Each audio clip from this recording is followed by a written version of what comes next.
Approved by unanimous consent. And we move on to presentations. If we have our presenter, it would be Matt Delorme from the Atlantic Infrastructure Management Network. There he is. Hi, Matt. Welcome. Hi. You're How on. are you doing? Yeah, welcome to our meeting. Thanks. It's good to see you all. Good to see you. So your subject is flood adaptation and asset management. So with a focus on the flood adaptation, particularly for this. So am I ready? Should I jump in? Yes, please. Let me get things started here.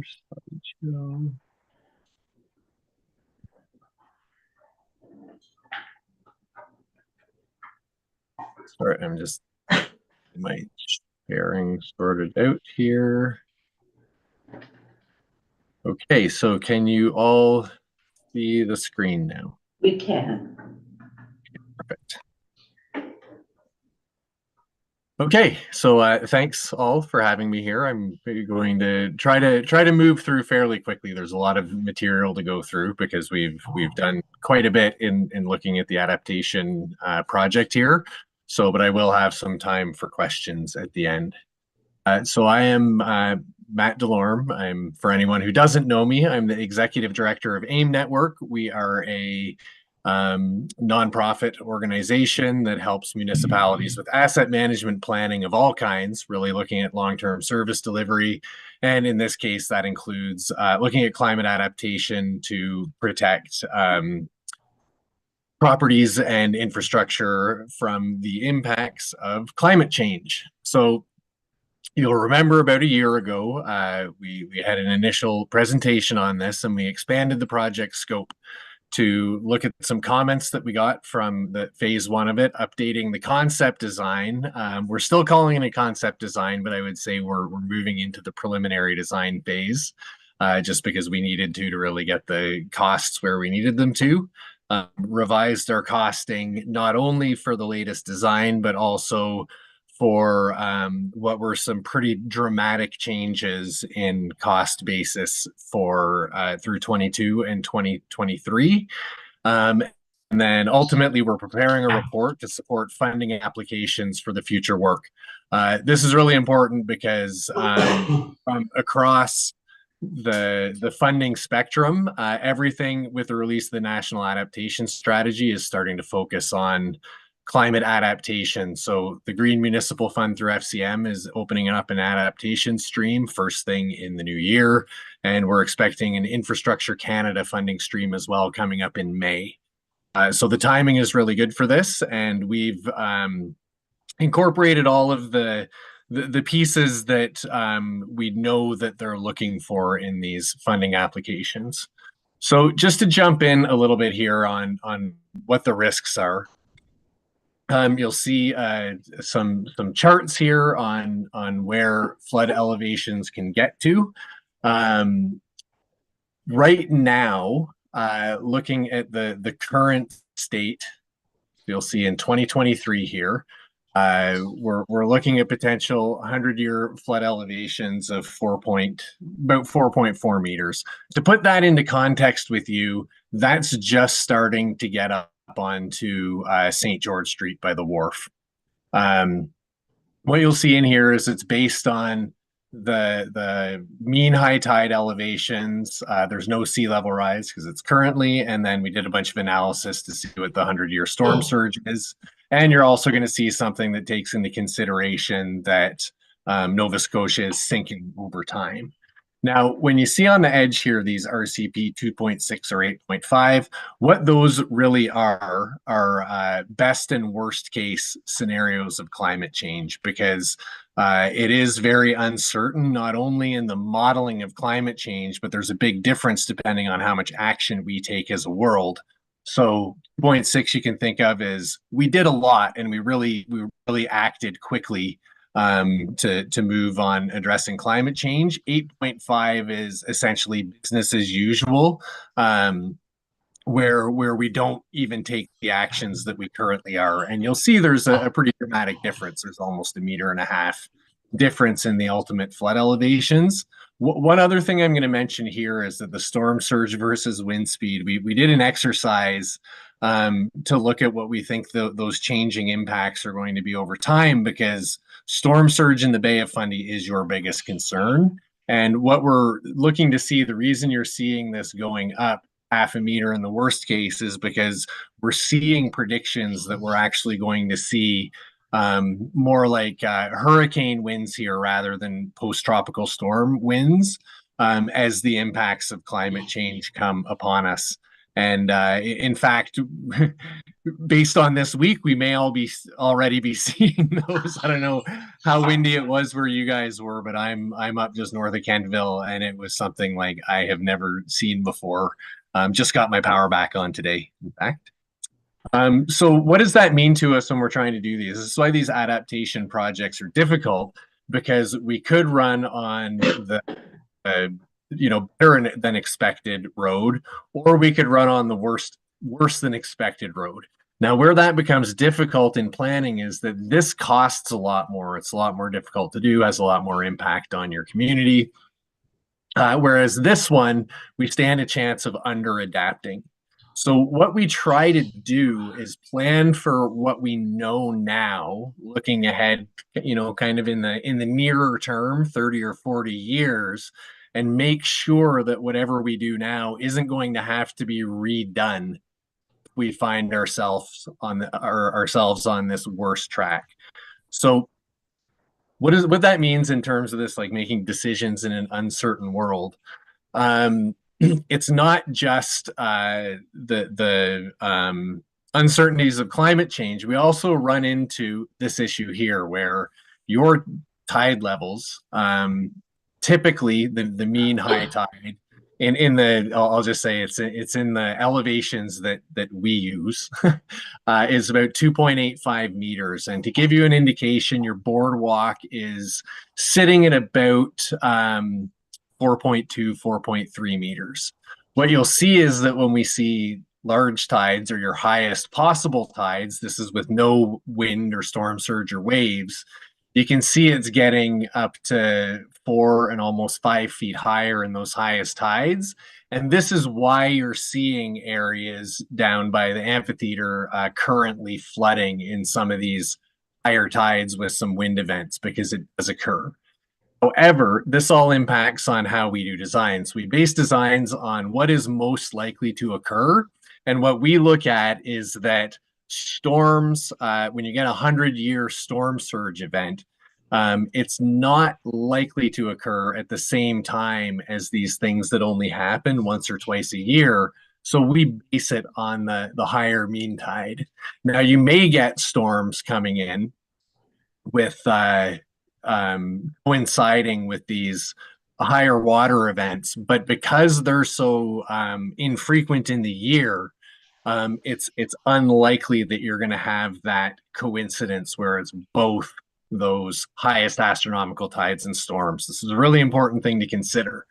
So what we do is design based on most likely to occur. Since this happens essentially once a day, we can be reasonably sure that there's a good chance that you're going to have that big storm surge with this tide level. What that does is it lets us keep the costs reasonable while still maintaining a good risk management approach. It also minimizes the impacts to your residents and lets us put in place a design that isn't going to be that disruptive to everyone who lives in Annapolis Royal.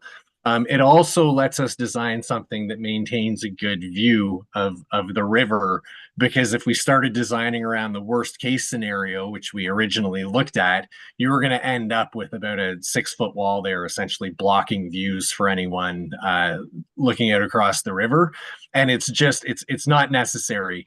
And the reason we get into this in so much detail is that these are things that the federal and provincial governments are really looking for in these adaptation projects now, because they understand that there's only so much funding and that we don't have enough to fund all of the infrastructure adaptation projects in Canada. So by considering these things, it makes for a very strong case. What that means when it's all said and done is that the design top of wall is about 5.3 meters. That means it's about 3 feet higher than the lowest parts of the boardwalk, and getting into 1 or 2 feet as it changes elevation. What you'll notice that does is that, just going back to our predictions here, it's going to protect us to past 2100 if we end up on some of these better case scenarios. You'll never have to do anything again. It protects us out to about 2050 or 2060 in the worst case scenarios. So it gives you time to watch and see what's actually happening as the ice caps start to melt, and see where those sea level predictions actually go. But it does not protect you out to 2100 in those worst case scenarios. And I'll get to how that all comes together in a little bit. What you'll also see is that when you do get these highest astronomical tides, you're still able to not get that. You can't protect against that 5 or 6 feet of storm surge. You can still protect against more minor storms with, sort of 2 or 3 feet of storm surge out in the Bay of Fundy on top of that highest astronomical tide. So you actually have a pretty robust amount of protection without spending more than you need to, and without kind of ruining your waterfront as you're doing so. So we really feel like we've landed on the right place to be in terms of this design. So what it looks like conceptually, you can see the white line here. That's where the new seawall would go. The blue line you're seeing behind it, I've just brought in a bit of a blow-up view here, is that there's actually a swale and catch basins and some piping that's required behind this seawall. The reason is that if we're keeping the river out, we're also keeping stormwater in. So it means that when that tide level is coming up and preventing water from coming into the town, it also means that you can't get it off the surface of the streets or from behind the wall. So what this does is flows out by gravity whenever the river's smaller or lower, and there's a new lift station right near your existing sewage lift station that's going to be for stormwater. And what that'll make sure is that we're still getting rid of stormwater when when the water's up high and it can't get out by gravity. So it starts at about the path to Fort Anne. It comes out and ends around Chapel Street. It involves both permanent and temporary protection strategies. We've also considered some shoreline renewal, what you'll hear called living shorelines. That, again, is something that the federal and provincial governments are getting very interested in seeing.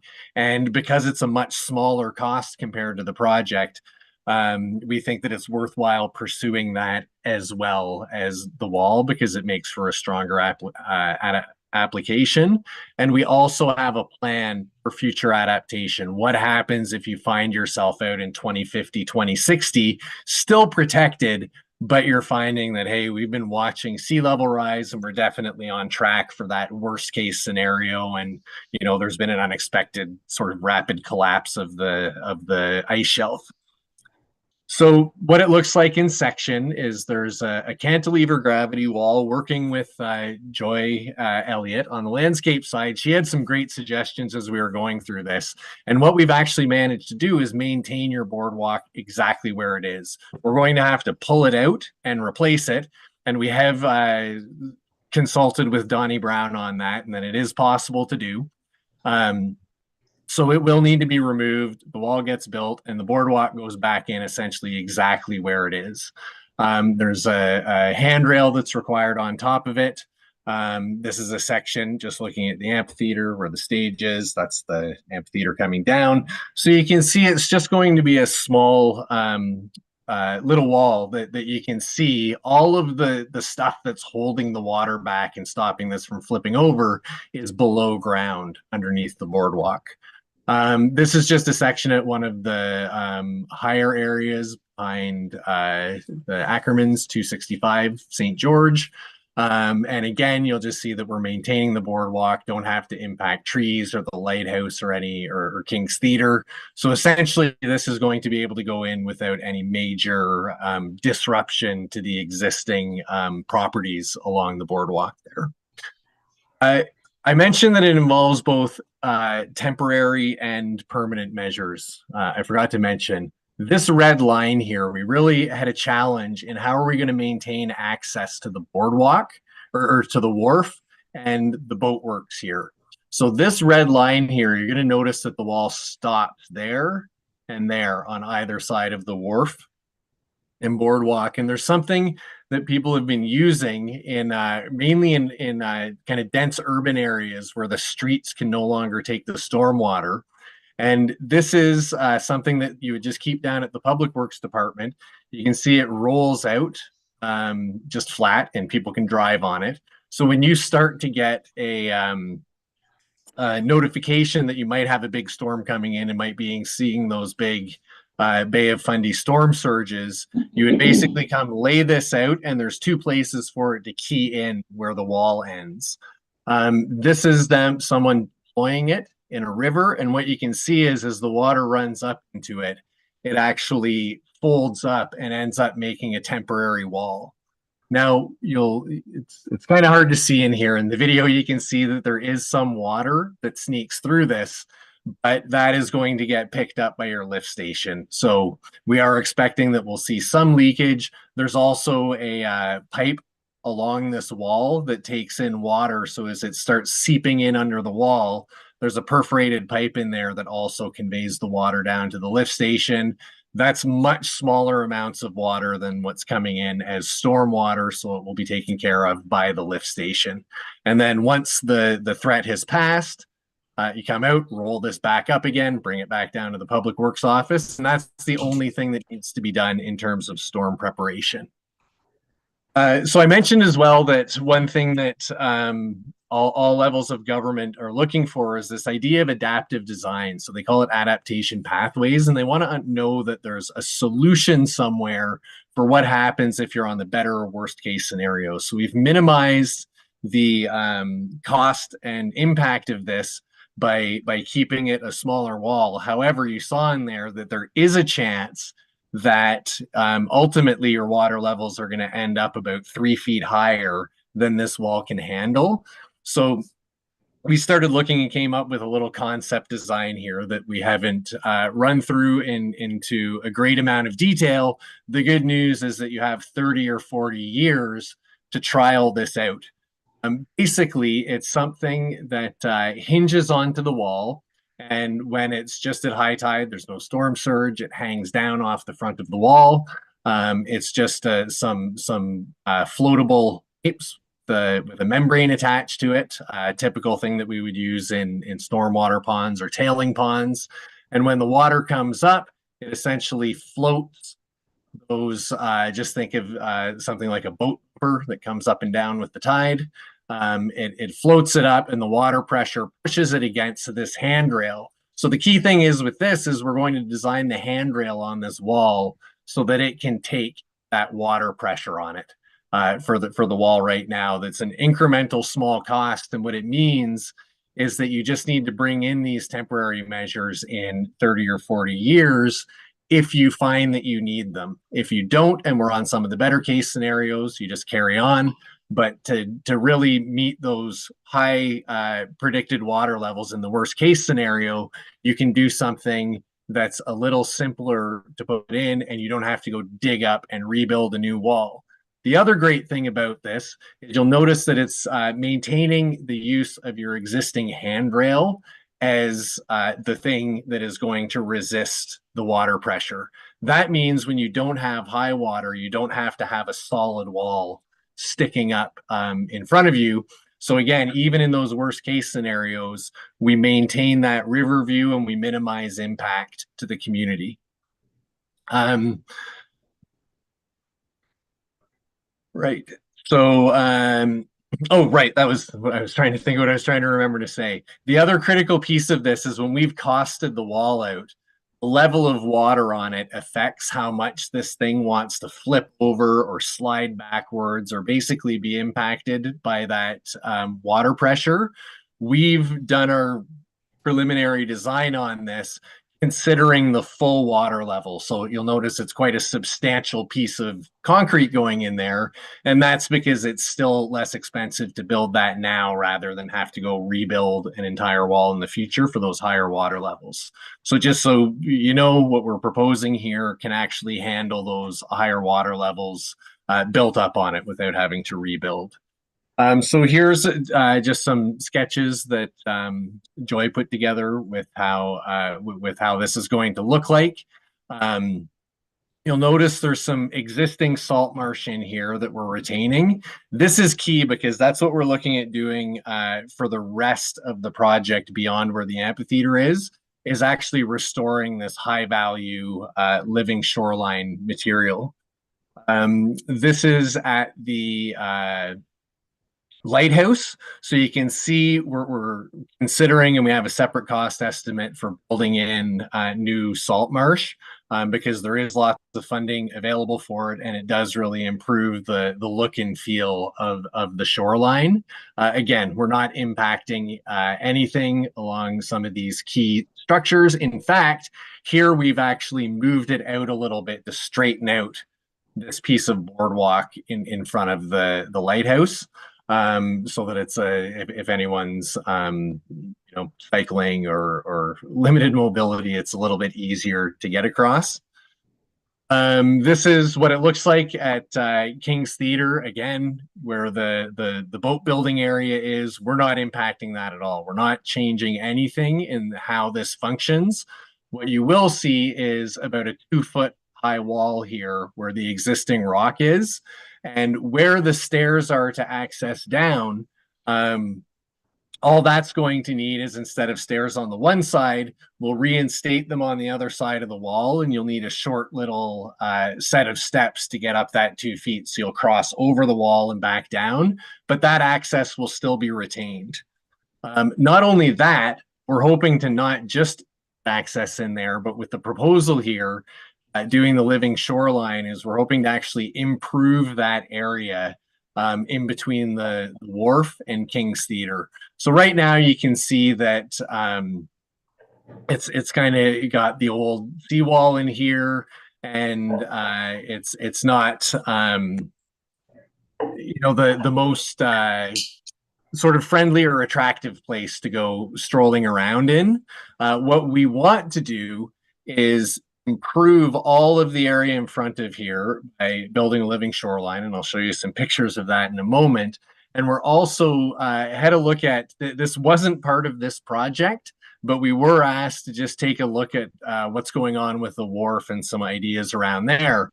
So including this idea of living shoreline, rather than take down the existing wharf, which was looking like it was going to be somewhere to the tune of a $4 or $5, $6 million project. The original wharf, and I mean even before the one you have now, was actually encased in sheet piling when it started to fail. The original timber wharf dropped sheet piling around it. We thought, why don't we look at doing something similar by putting fill in front of the wharf, and you can see these lines here in the detail. Those are those steps coming down you're seeing in the section here. And what we would try to do is replicate the type of vegetation in these steps that naturally wants to be in the river at different elevations. And I actually had a chat with some of the environmental groups that we work on with living shorelines, and this is something definitely that that can be done.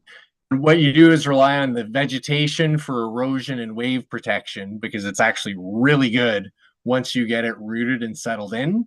You start to move into more conventional vegetation at the top. That's going to support this whole side of the wharf. Once we get around into the deeper water here, that's not going to work. Also on this side, if you want to maintain access to the boatworks, we can't put a big pile of fill in there. It's also not as much at risk as from wave action as the southern portion of it. So what we think is a possibility to do here is drop in some big piles. It's basically just large pieces of steel that you get up on the wharf and you pound them into the ground, rather than sheet piling. And the reason we didn't look at using sheet piling again is because we think there's an opportunity to use concrete facing panels on these H piles and actually have some artistic elements built into them. These so need to be able to support this wharf once this all rots away, because as you all know, it's already going there. So what we looked at doing is we could actually tie them back into this large pile of fill here and use that to anchor this side of the wharf as well. So essentially it's cutting back on the cost, because if you wanted this pile to be able to support all of the fill in behind here, you need to drive it really deeply. You don't need to do that by adding in a support on top. So again, I'm just going to give one caution here. These are all at conceptual design stage. And what we're hoping is that you can go get funding and then chase these things down through detailed design. But the concepts behind them are all based on actual projects that have been built in the past that I've worked on. So these are things that are not coming out of nowhere. We're just applying them here because they seem like they would be suitable. So that support the wharf around the sides where you can't put in fill. So this green space living shorelines. So these are just some pictures of what things might look like. And for a Nova Scotia example, Hone Bay has actually built one of these. If you really want to see a lot of information on living shorelines, this was in place. It survived Fiona. They've actually been having a lot of great success with it, and they're using it to protect the front of the shoreline here. So when you're seeing that little sketch in there of the living shoreline area, this is what it would look like. It's some natural cobble like you'd find in the river, and then some plantings for salt marsh and the type of vegetation that actually was originally there in Annapolis Royal. If you look historically, that type of shoreline used to run all the way along like it does in front of the amphitheater, and through erosion and development, it disappeared on you. So we're just looking at restoring what's essentially the natural state of the shoreline of the river. When I was talking about some artistic possibilities there, these are just some examples of what people have done in terms of putting a better face on the concrete pieces.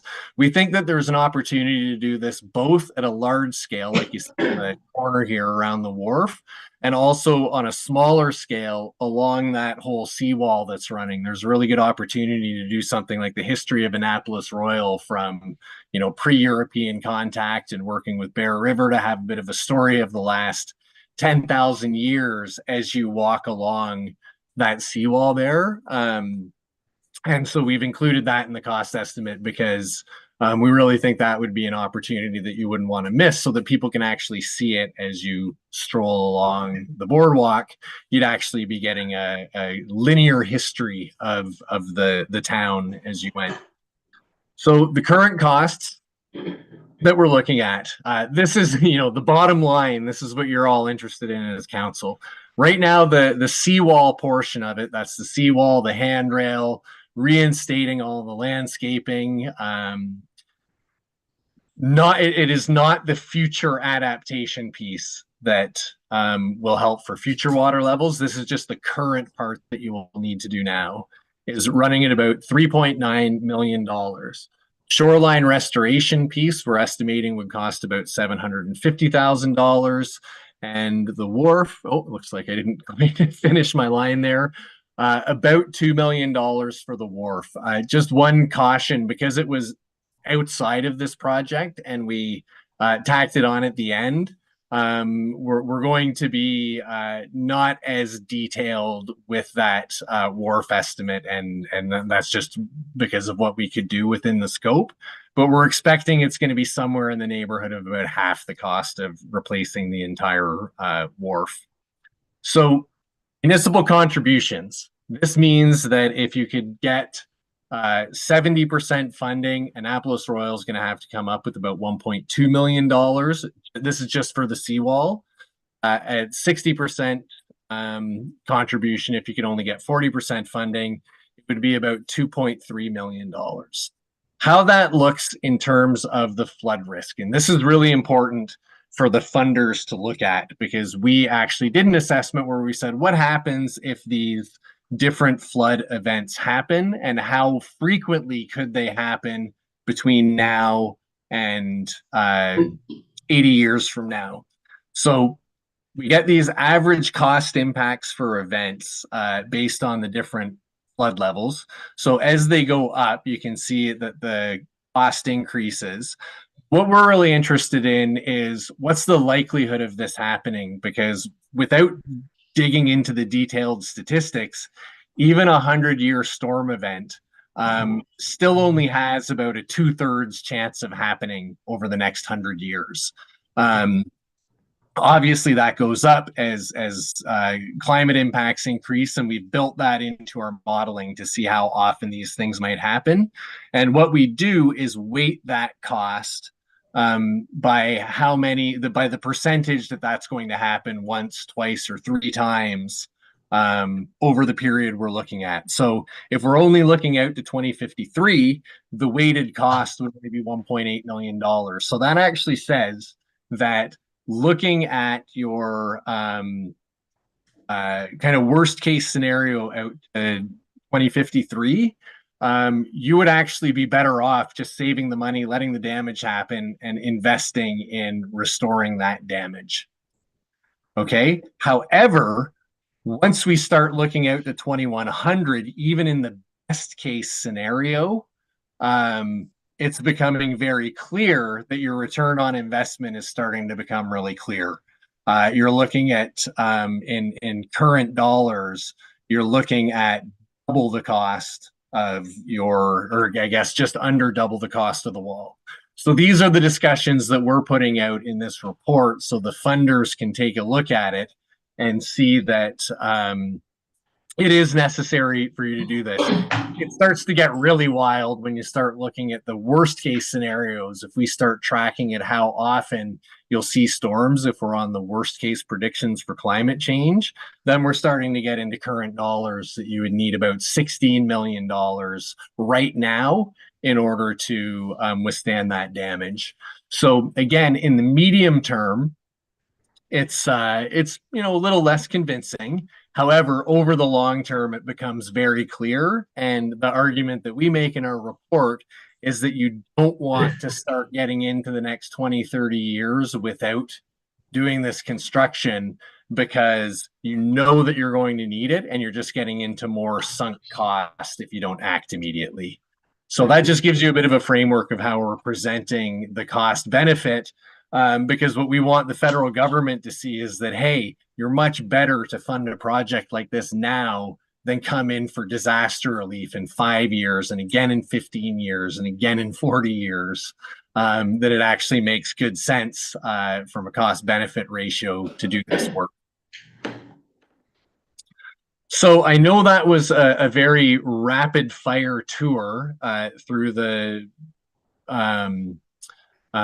potential seawall here. I will say that we're sending over tomorrow the final report that has all of the really deep details on this that you'll be able to have a look through, and that we're expecting that Sandy is going to spin into a funding application sometime in February or so when the Green Municipal Fund comes through.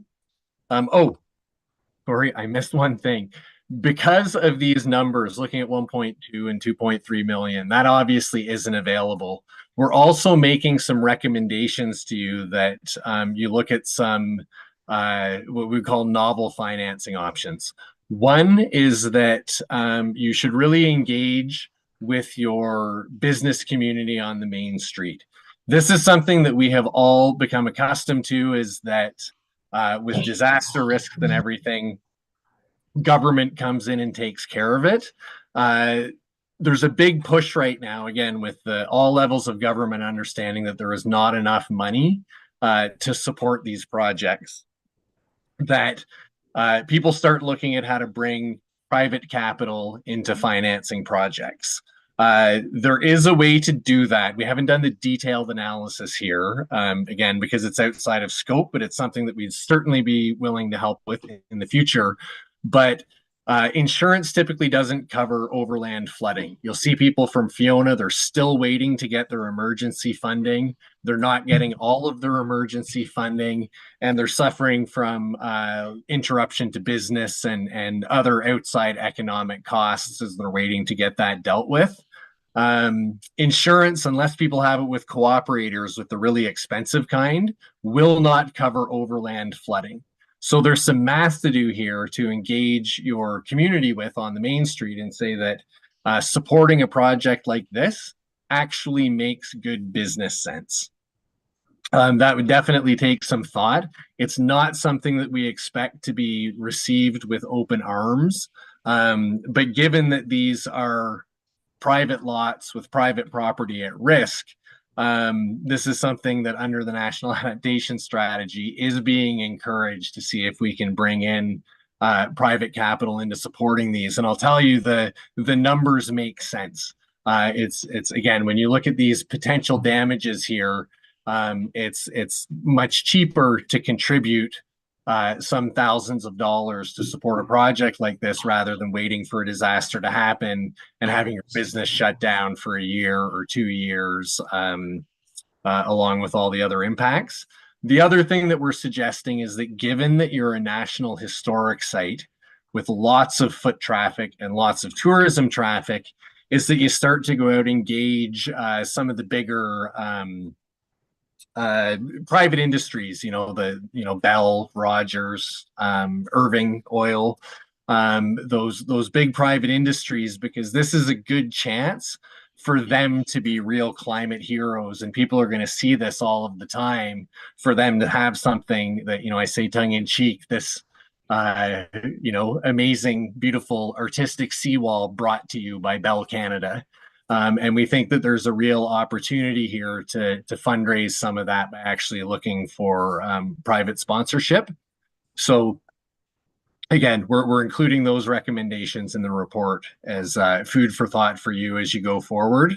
And we're going to see a lot more of that in adaptation work in the future. Okay. Thank you. I appreciate that. I know that was a lot of information to go through. Really appreciate your time. Do you have any questions? Thank you, Matt. We're going to open it up. Holly, go Sure. ahead. Yeah. Now, the existing boardwalk, you said you'll be able to save that, right? Build it up and then save it, put it back the way it is after. So will that be correct? Will that be on top of the wall that we'll be walking, or okay? So where's the boardwalk to the wall? So the boardwalk will run here. I'm going to share my screen again. Couldn't wait because I missed that other presentation. So it's like an L. The concrete goes underneath the boardwalk and Oh, well, actually, okay. So here's the boardwalk. Or here, I'll get to one of. So you see the boardwalk here. So that part of the wall is about 2 feet under the boardwalk. So what we do is actually disassemble the entire boardwalk, set it off to the side, build the wall, and then we put the boardwalk back right on top of it. So this is all underneath? okay, yeah, And this little piece here is right beside the boardwalk, so that's. but next to the water. So do you see these wooden posts here in the picture? On the right side, you can see the wooden posts with the handrail attached to it. yes. Yes. Okay. Okay. Yeah. So yes, we do. for this Sorry. picture, instead of those wooden That's what I posts, wanted to know. that would be a little 2 foot wide piece of concrete that sticks up. That's all that you would see. Right. And to do this, will we have to reach out to business owners or property owners to do these changes? Or is it just, We have an we easement do for all have, property except for yeah. the urban property. But we have an easement, but with changes like that, Yes, with, we'd would have to we approach have the to property get an owners. okay from the, property owners? We didn't. Yes. So, yeah, as I Yes. understand it, you did get an Big easement. change, though. Yeah, You did get an easement through here. However, I can tell you with reasonable confidence that the excavation will creep outside of that easement. However, I do think it's a fairly easy sell, given that the alternative is their properties being at risk of flooding. And just one more quick question. We've just kind of stopped at Chapel Street, Church Street. Yeah. We're not doing like Fort Jane Mills right now. Like that No. area, because that floods quite often. At So that's 48 included Mills, in the plans.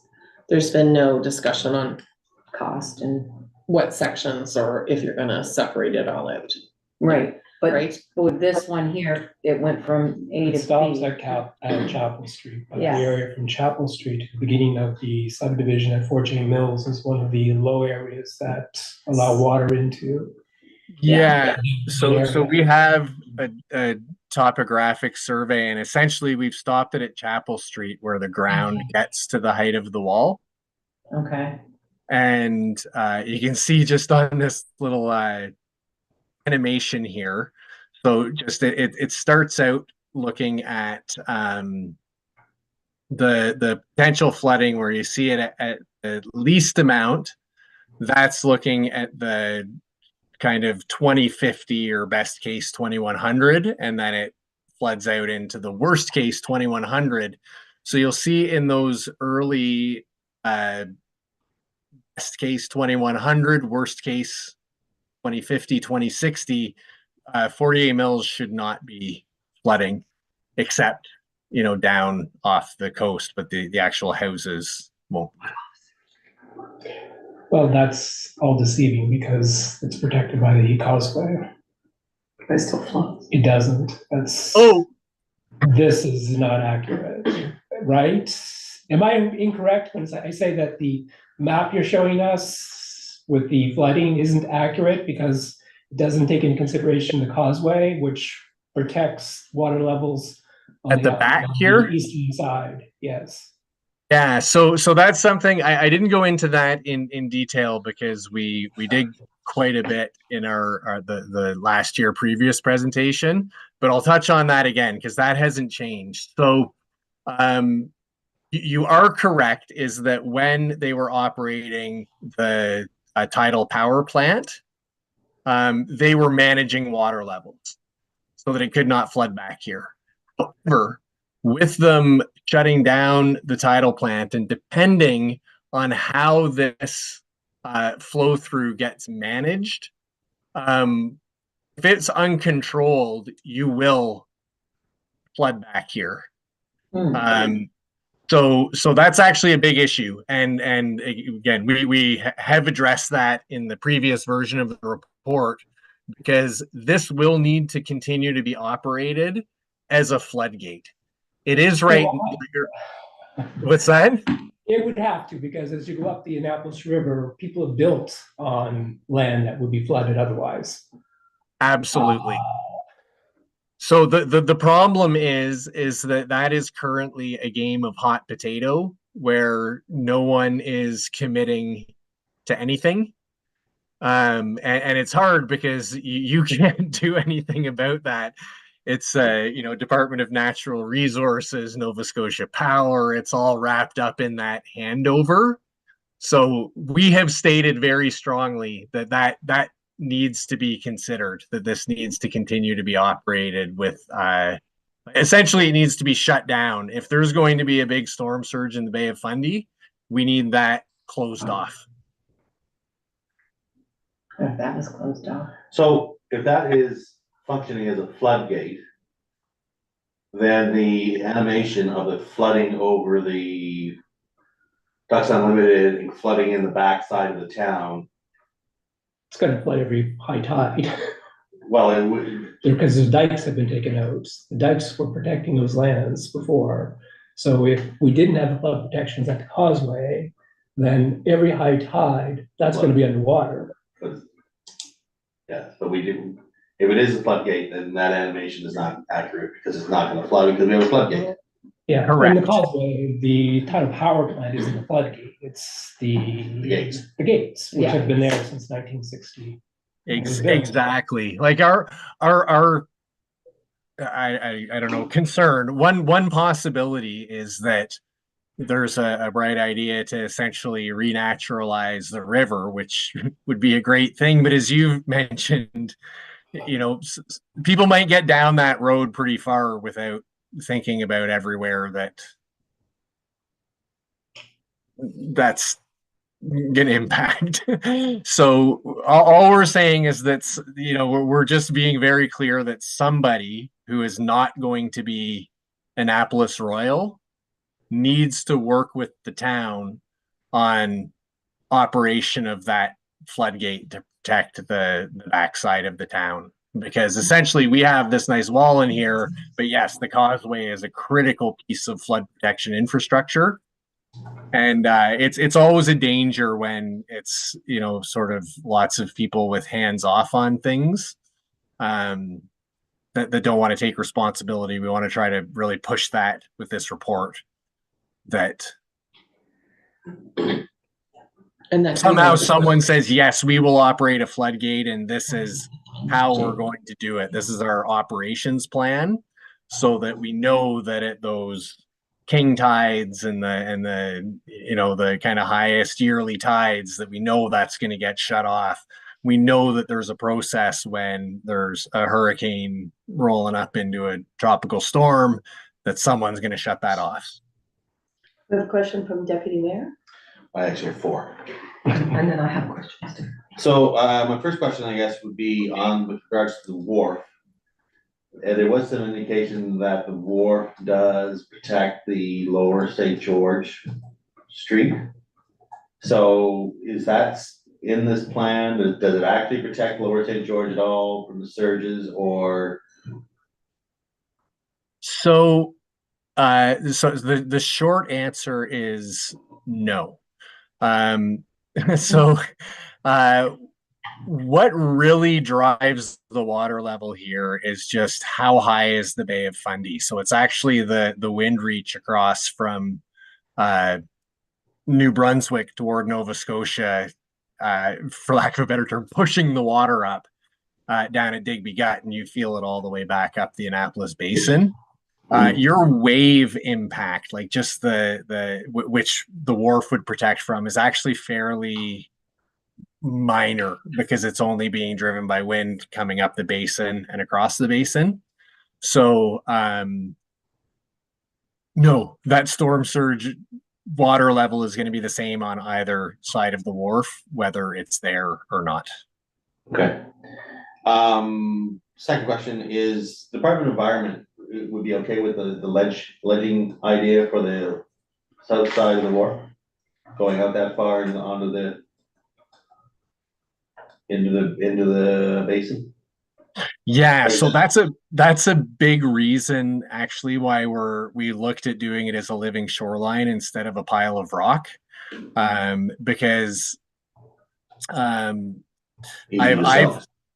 had pushback into projects on just the footprints onto riverine or ocean areas, whereas it's actually by current policy they're encouraging these shoreline restorations and natural shorelines. So I don't have a firm answer for you. What I can say is that this will be much better received under the current regulatory environment than a pile of stone, which is part of the reason why we looked at it for that abutment strategy. You earlier stated that on the 100-year storm, it was a 2/3 chance of it happening. Is that? Yeah, so this is a really interesting thing about the statistics around these big events. So when we say 100-year storm, what that really means is it's something that with all the data we have, there's a 1% chance that it happens every year. And so picture yourself, I call it the climate casino. Every year you're rolling the dice, that 1% chance you're going to get that big event. And then that starts to go up into, 2%, 2.5% as time goes on. So if you take a 1% chance every year, you can see, just think of it like a coin toss. There's a possibility that that's never going to come up. And that possibility, when we do the math, is 64.3% that it's not going to happen. It starts, yeah. So and remember, that's not that you're going to flood, because especially as climate impacts come in, you start to flood at smaller amounts of storms.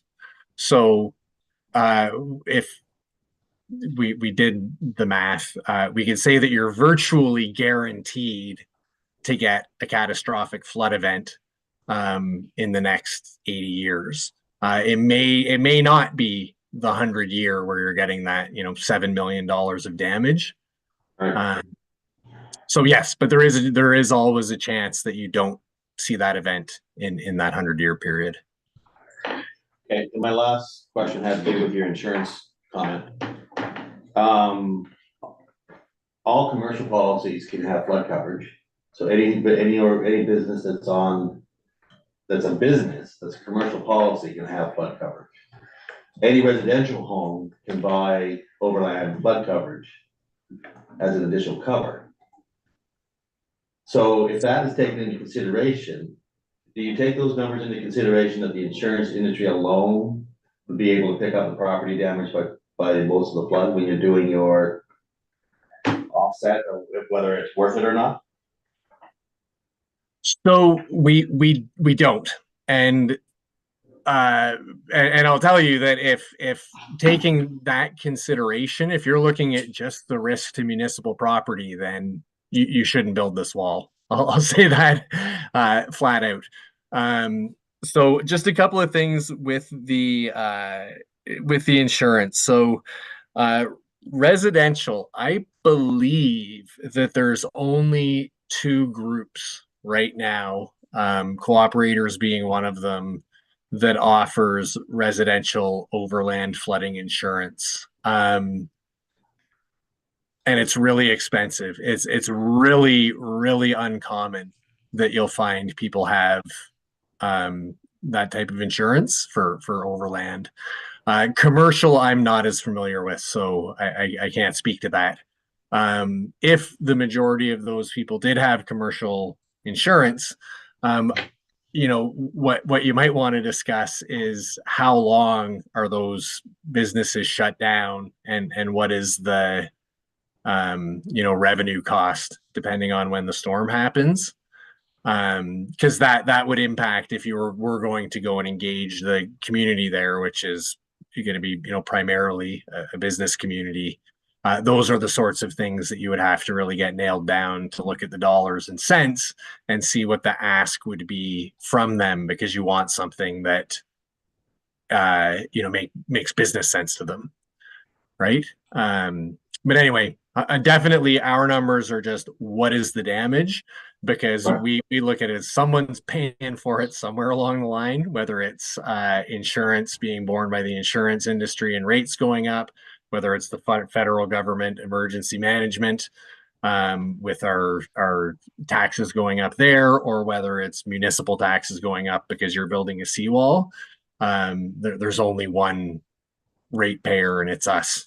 So we bear it somehow. There's one ratepayer that is us, the town, and then there's one ratepayer that is the whole entire community, being the province. So, and then there's one that's the country, which is your federal. So it is us, but it gets spread pretty quickly if you look at the different levels of remediation that's available.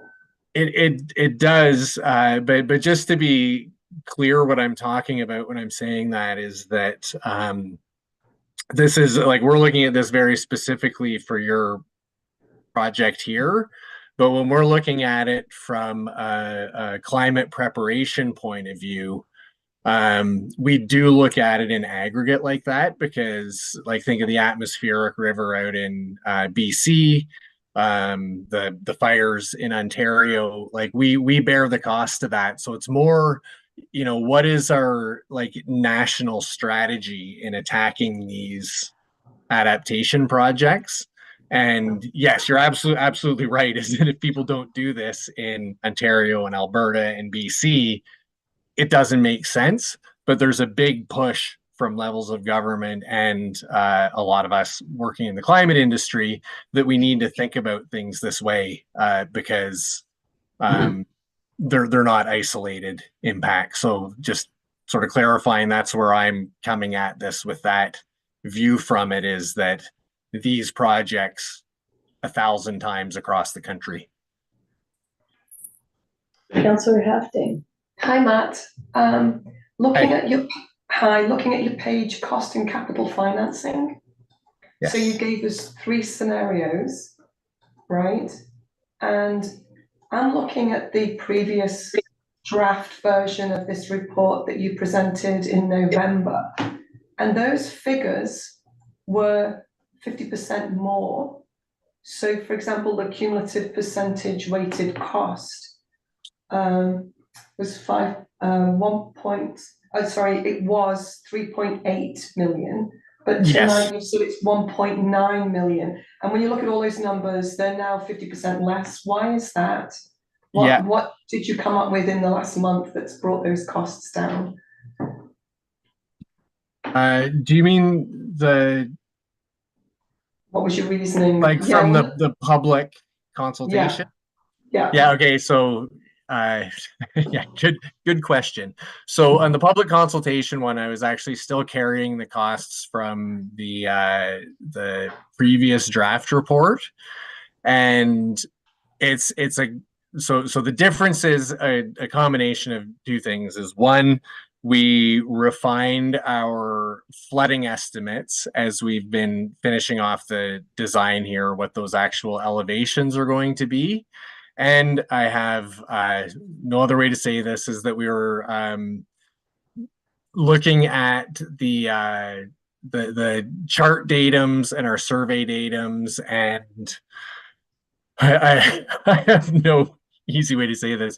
We have found an error in those translations that actually made the flood risk less bad, and we incorporated that. And corrected an elevation difference in there. I don't have any way to put that makes us look good, but that's what happened. And the wharf was excluded from the first report, right? The wharf was not included? The wharf was not included, but it's also not included in these cost per events here. That's just the flooding. The wharf would be another 2 million. No, who's next with questions? Oh, I will. You proposed a temporary flood protection barrier for the area near the wharf and the haul up. Why not use temporary flood protection for the entire downtown? Yeah, okay. Another good question, because with that did occur to us. And when we looked at it, I'll just say, so all of the case studies that I've looked into with these water gates, is what they're called. It's nothing to do with Nixon and company, but they're just called the Watergate Flood Dam, are more for these shorter applications for doing things like protecting parking garages and kind of limited strips of streets like we've proposed. Whereas if you wanted to do it for the entire area, you're on really uneven ground where you want to put it. And it's actually close to what this company says you can do for lengths, but I'm always skeptical about suppliers' own information on what they can do, whereas the length you need across the wharf there is something that I've actually seen reports and evidence and lab testing of this in practice. So between the uneven ground, the fact that it's not going on pavement, it would be going on, the boardwalk or natural ground where water can get under it. I absolutely would not be comfortable looking at it for the entire area. Plus, with all the zigs and zags and jogs through it, it's something that works really much better straight. So I'll just say we looked at it and it did not look comfortable from an engineering perspective. Okay, that would be my next question. Why are we following the boardwalk? I took a walk on the boardwalk last night, and in most areas, there's considerable amount of space between the boardwalk and the properties, the buildings themselves. Why not a flood wall that just goes straight from the amphitheater to at least the wharf? Because you don't own it. That's a quick answer. They're all private properties, and absolutely. I mean, if it could be done, if you could sell the community on it, but you're essentially eating their land. Well, if we're going to be saving the millions of dollars, they may be open to that idea. Another question. I'll just mention the cost savings wouldn't be huge because you still need the big giant footing. Okay. With the living shoreline, have you taken into consideration river currents? Yes. In my lifetime, I know that there's been huge amount of erosion because since the causeway was constructed, river currents have changed and it's resulting in the marshes disappearing. So would we really be able to restore salt marshes or vegetation along our riverfront? Yes, absolutely. And what you're not seeing there when we're talking about it, it's not just a restoration. We actually build. I shouldn't say we, but anybody who builds these things considers that, and there's usually a sort of toe protection in there, where it's actually an engineered stable cobble that goes in there because those salt marshes kind of roll up from the bottom up. So it'd be more like what we saw in Mahone Bay, the photo you showed us, where there's rock, then there's a section of grass, vegetation, and then more rock. Yes, not as aggressive. That one's pretty aggressive in the size of rock they use. We draw a lot from there's a good group down at St. Mary's University that is kind of one of the leaders in these living shoreline technologies, and they can usually spec it with the natural river currents to get something not quite as armor stone looking as that.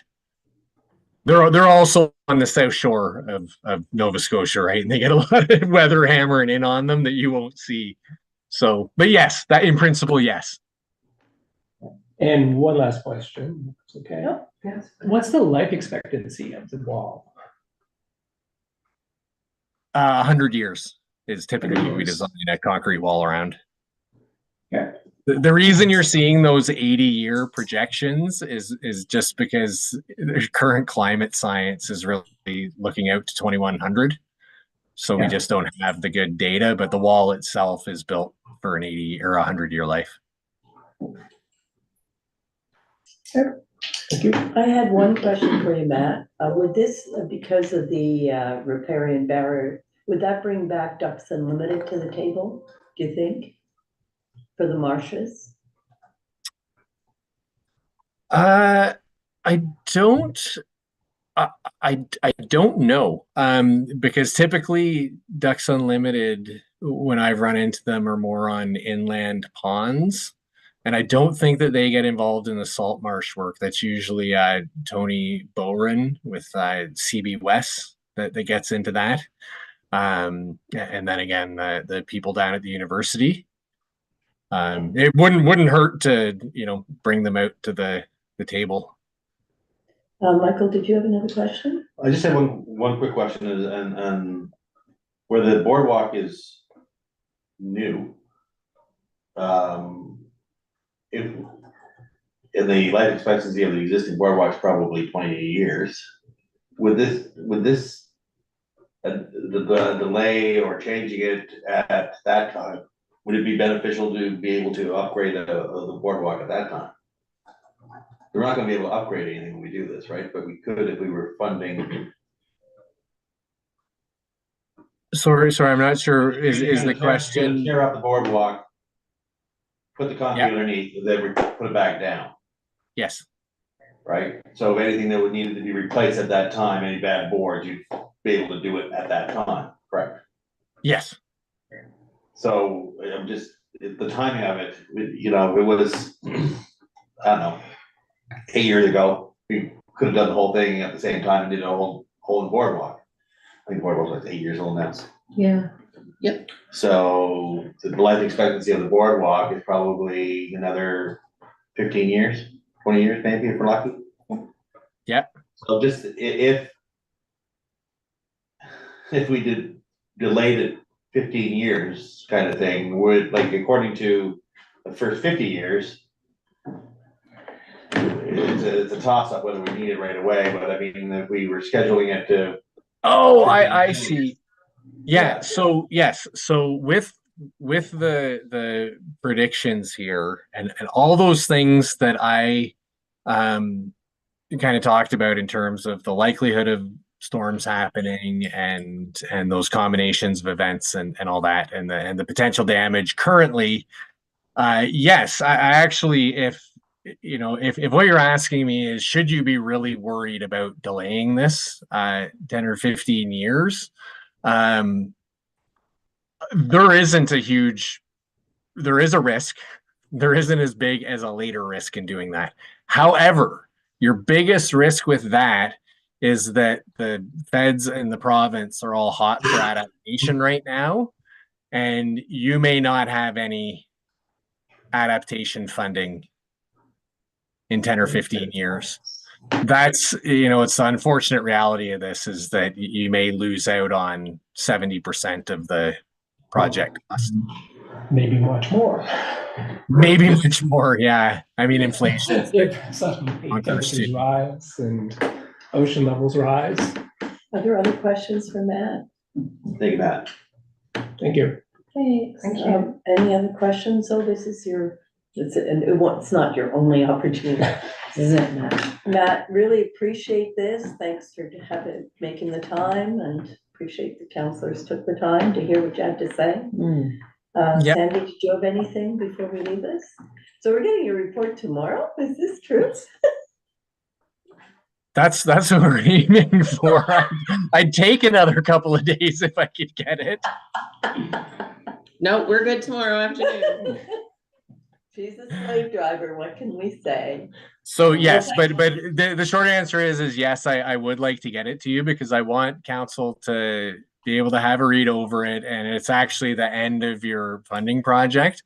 I will say though, as you always know, is that if there are comments or if you need something kind of red penned a little bit, you know that you're welcome to come back in the new year and get us to kind of tweak the wording on things. If there's anything politically sensitive, we try to catch those, but just in case there's something before you publish it to the Yes, and we want to get it to our environment committee too, our environment advisory committee, the people Yeah. who did the initial report, yeah. So yeah, I do want to get it out to you this week so you have that one getting out to people so they can read it over, and then absolutely if you need any edits after the fact, you know that we're happy to do that. Really appreciate it, Matt. This was great. Thank you so much. Likewise, I know that was a while, so I really appreciate all of your time, and it's really a fascinating thing to be working on, and it's really kind of cool that you guys are on the cutting edge of kind of climate prep here. So congratulations. A lot of places are a lot further behind. Well, that's better than commiserations. It is, yeah, I know. I was going to say congratulations and my condolences. Okay. Thank you so much, Thanks, Matt. Matt. Okay. Take care. Thanks. Bye. Have a good evening. Oh, okay, after that, right? That's I a guess big we don't one. have public input because we have nobody in the gallery. So we'll keep going with new business. I guess we'll go back to mundane issues like the change in January 24 council meeting. Yes, so at the last committee of the whole, people were gonna look at their schedules and proposing that we change it to January 24th. Yeah, it's fine. So is everybody okay with January 24th? And the time will be 6 o'clock? So I'd like a motion to state that council change the January 2024 council meeting from January 17th to January 24th, 2024 at 6 p.m. Could we have a mover for that, I'll please? move that. And do we have a seconder? I will. All right, are you ready for the question? All in favor? Uh, Aye, motion carried. Thank you, folks. Save the date, invitation from Medic. Yes, so we're having a presentation from Christina Go on the twinning visit of 2023. And she wanted to invite council to attend the Medic so everybody could hear it all at the same time. So you are invited to attend our meeting on January 9th at 6 p.m. 6 p.m. So Medic for the twinning presentation. So, okay, so we're all being encouraged to attend, right? And that's at 6 o'clock. And specifically twinning presentation, right? Yes, so Okay, so just make sure I put that After. in. that'll be the first item on the agenda and then Yeah, great, great. leave after that. And it's a Or you can 2023, it's what happened in 2023, I gather? Correct. That's what's, okay, not to be confused with 2025. Okay, twinning 2023. Great, done. Next, so discussion on fire rate. Yes, so a couple times with our new agreement with the Annapolis Rural Volunteer Fire Department, we talked about changing our tax bill to have an actual fire rate on them. So currently we have the donation, or not donation, but the funds that we give to the fire department plus an amount for a new fire truck of $20,000 a year. Looking to take that off the tax bill and have a separate line as the fire area rate. So people, each person can look at their tax bill and know that X amount of dollars is going to the volunteer fire department. And it's not going into the town operating funds, it's going to them directly. So looking to see if that is council's wishes moving forward. What's the rate Well, that would be decided through the budget. based on those two numbers? Yes. I think it would be nice for ratepayers to see where it goes and how it's spent. I think it's a great idea. Is there a reason why it wouldn't be a good idea? Is it extra administration? Well, once it'll take a little bit to set it up, we'll also have to have a fire rate area policy. Right. Which that's why if council is wishing to do that, that staff can start working on it now. To get it ahead, but it was talked through the negotiations with the chief, the fire chief, and So how does I'm that, not sure what his role is. Is he the treasurer? Oh, Andy Sharp? Andy? Yeah. He was at the time, Yeah, so sorry. so how does it get increased by inflation? Is there a tax rate or is it just a request based on what the fire department requests from us that's gonna make an adjustment to it? So in that'll all be laid out in the policy, so the policy would be looked at, reviewed every year, what the rate would be. So the rate might stay the same. And then the inflation rate of the assessments would go, the rate of the rate could change each year to reflect if the assessment goes up, then the rate can come down, right? And capital requirements, capital right? requirements. Well, it's based on the operational cost of the fire department. Yeah. That's the driving force behind it. Yeah. Plus the capital. Plus the token capital amount Yeah. that's been fixed. And we have an Agreement, agreement whatever. covering the operating costs. Not the capital, Not so the capital, yeah. they are coming, the fire department are coming to do a presentation to council to talk about a new fire truck and the cost and the timeline for ordering one.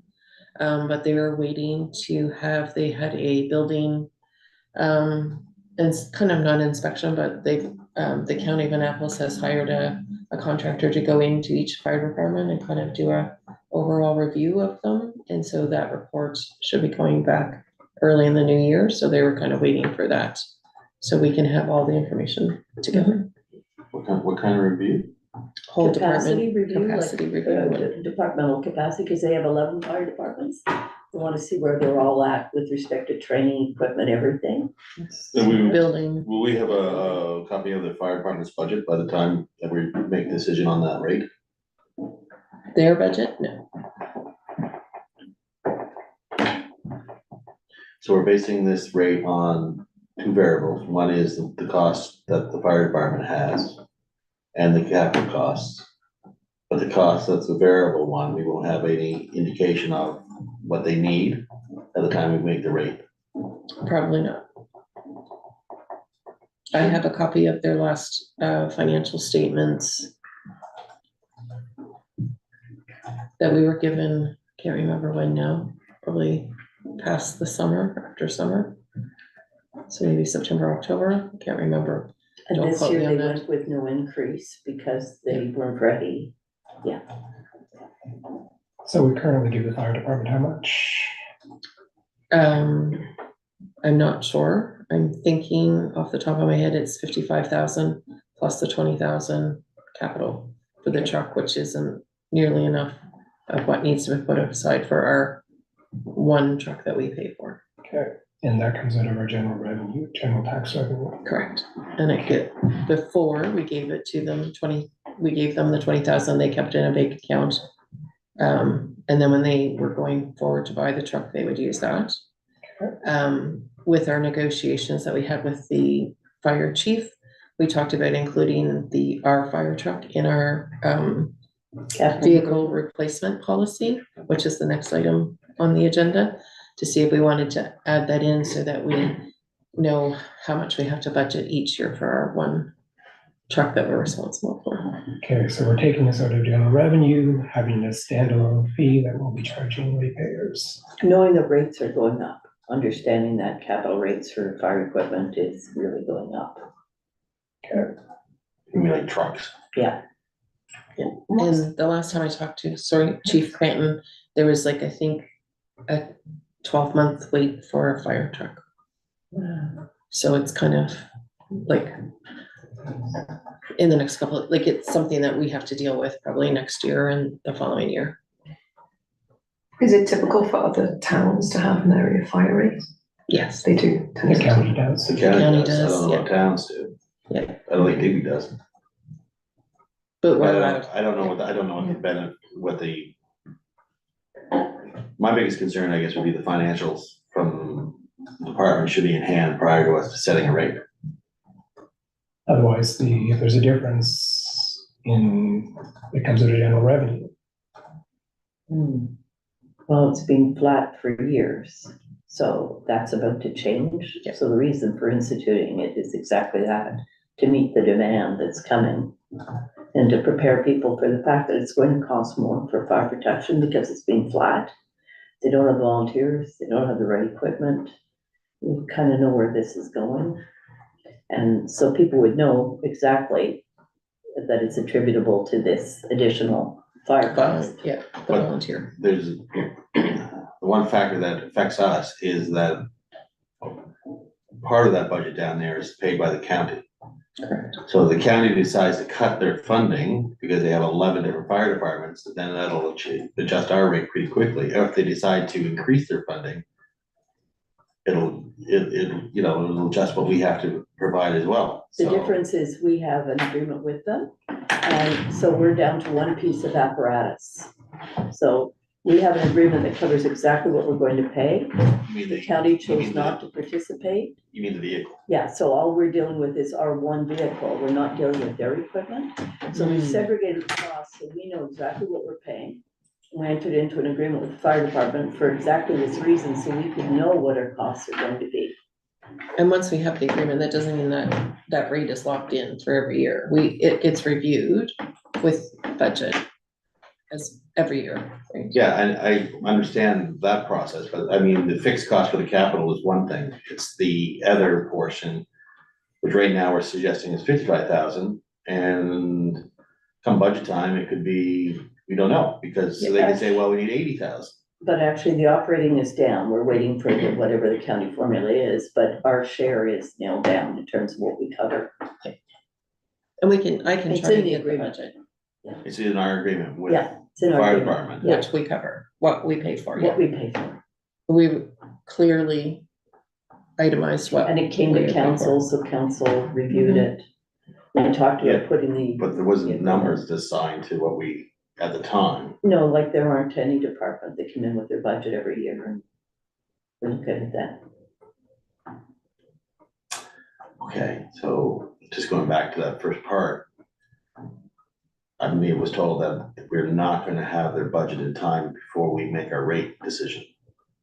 Are we gonna, is that something that we can deal with? We deal with the effective date of the rate, yeah, when it comes in, like that hasn't been determined. I'm fine with the rate idea, I just think that we need to make sure that our process is in place, that we have their numbers well prior for us setting a rate, Before a rate is set, yes. that's all. So I guess this would be agreement for rate in principle more than anything at this point, right? Yeah, just, yeah, Like Because the it- principle is council. willing to go forward with this process, right? Because I have, Yeah. there's things like I would have to do a policy, I have to, you know, But the only plus really is transparency. Yes, Mhm. yeah, yes. Knowing that costs are going to increase. Yeah. Well, costs are going to increase regardless, and it will come out of our budget, general revenue otherwise. Yeah. But, Michael has voiced concern, a legitimate concern. And whether the transparency outweighs that concern, I'm not sure. I We're think gonna have to it's, explain the increase when it comes. And this was one way of doing it, and it's what other units have done. There are many ways we could go, but it's like the water utility in some respects. We pay this much for water, a little bit like that, but different. I think it also, when your tax bill goes up and you look at your tax bill and you're like, oh, well, this amount of money is going to the fire department.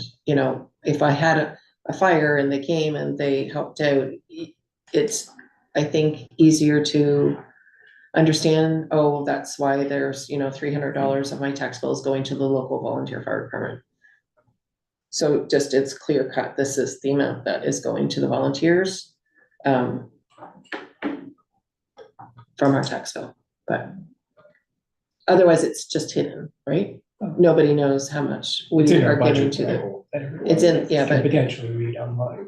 yeah, Oh, yeah. but hardly any people read our budget line by line. One person does, anyway. Right. So it's just, yeah, just if you're interested, we can go forward, and if you're not, then that's fine, we'll just keep it. So it'd be a motion in principle then. Correct. Yeah.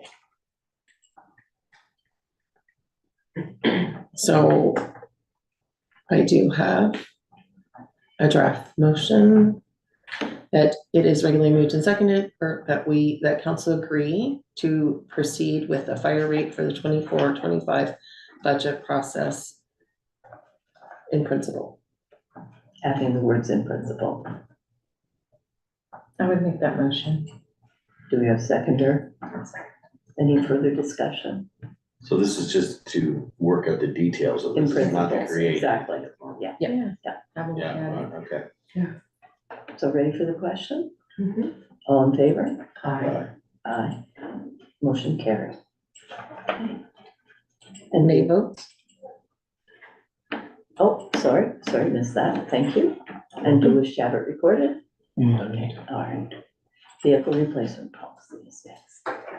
Yes, so this is another topic of discussion that we had when we did the agreement with the police, the fire department. Was just, since we have a vehicle replacement, should we change the policy to add the town-owned fire truck to that?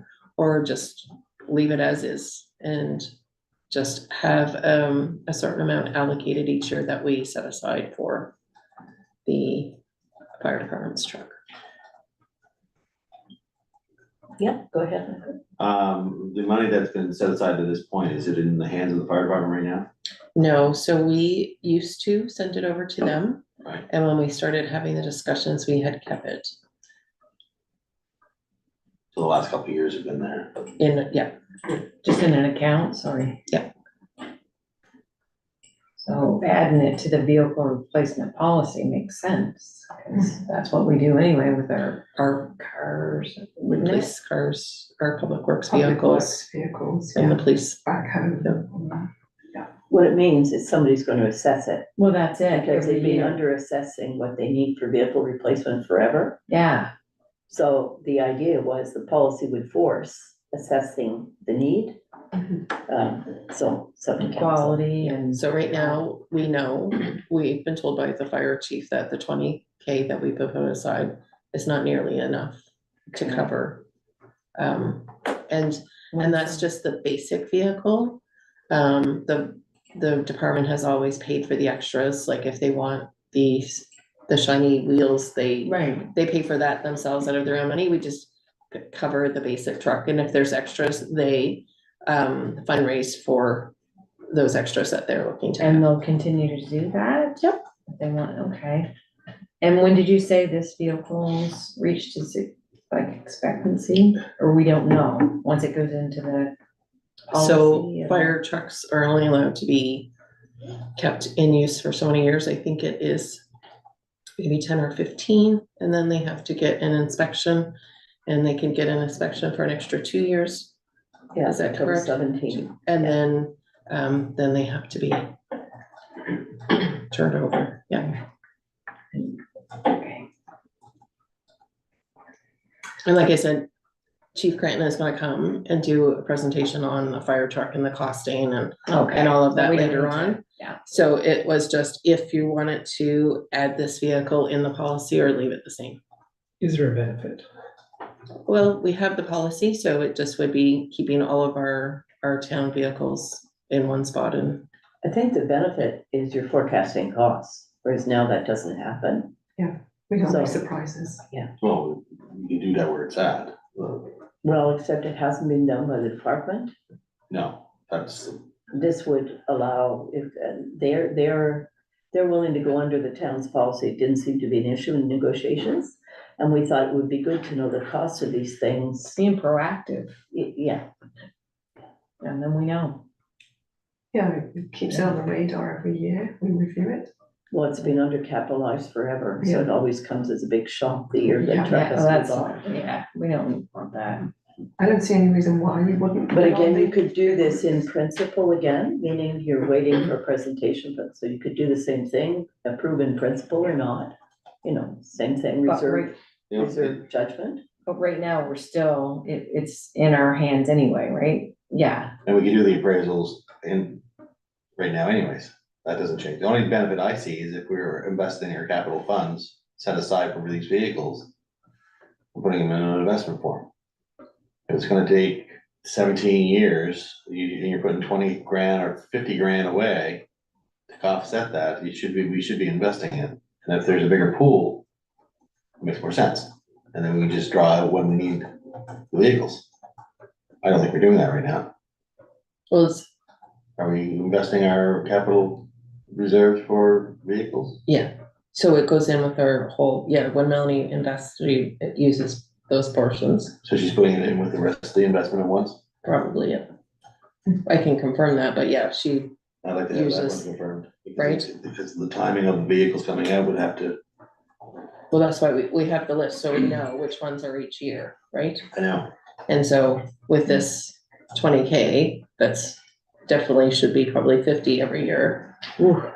Yeah, but that's If the, it's in our pocket and not theirs, then we're Yeah. making a little bit of interest, right? well. Yeah. That would be the advantage in my mind, putting it into investments.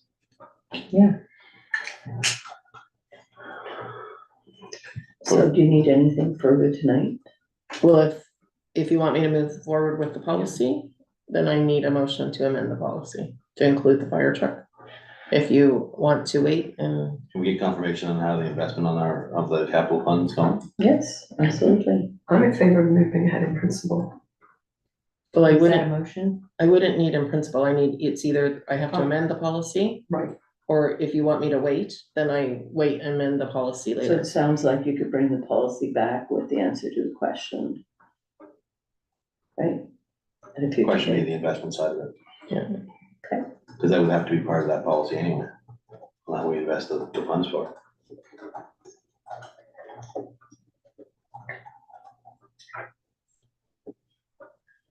And I think was the draft policy as a tab here?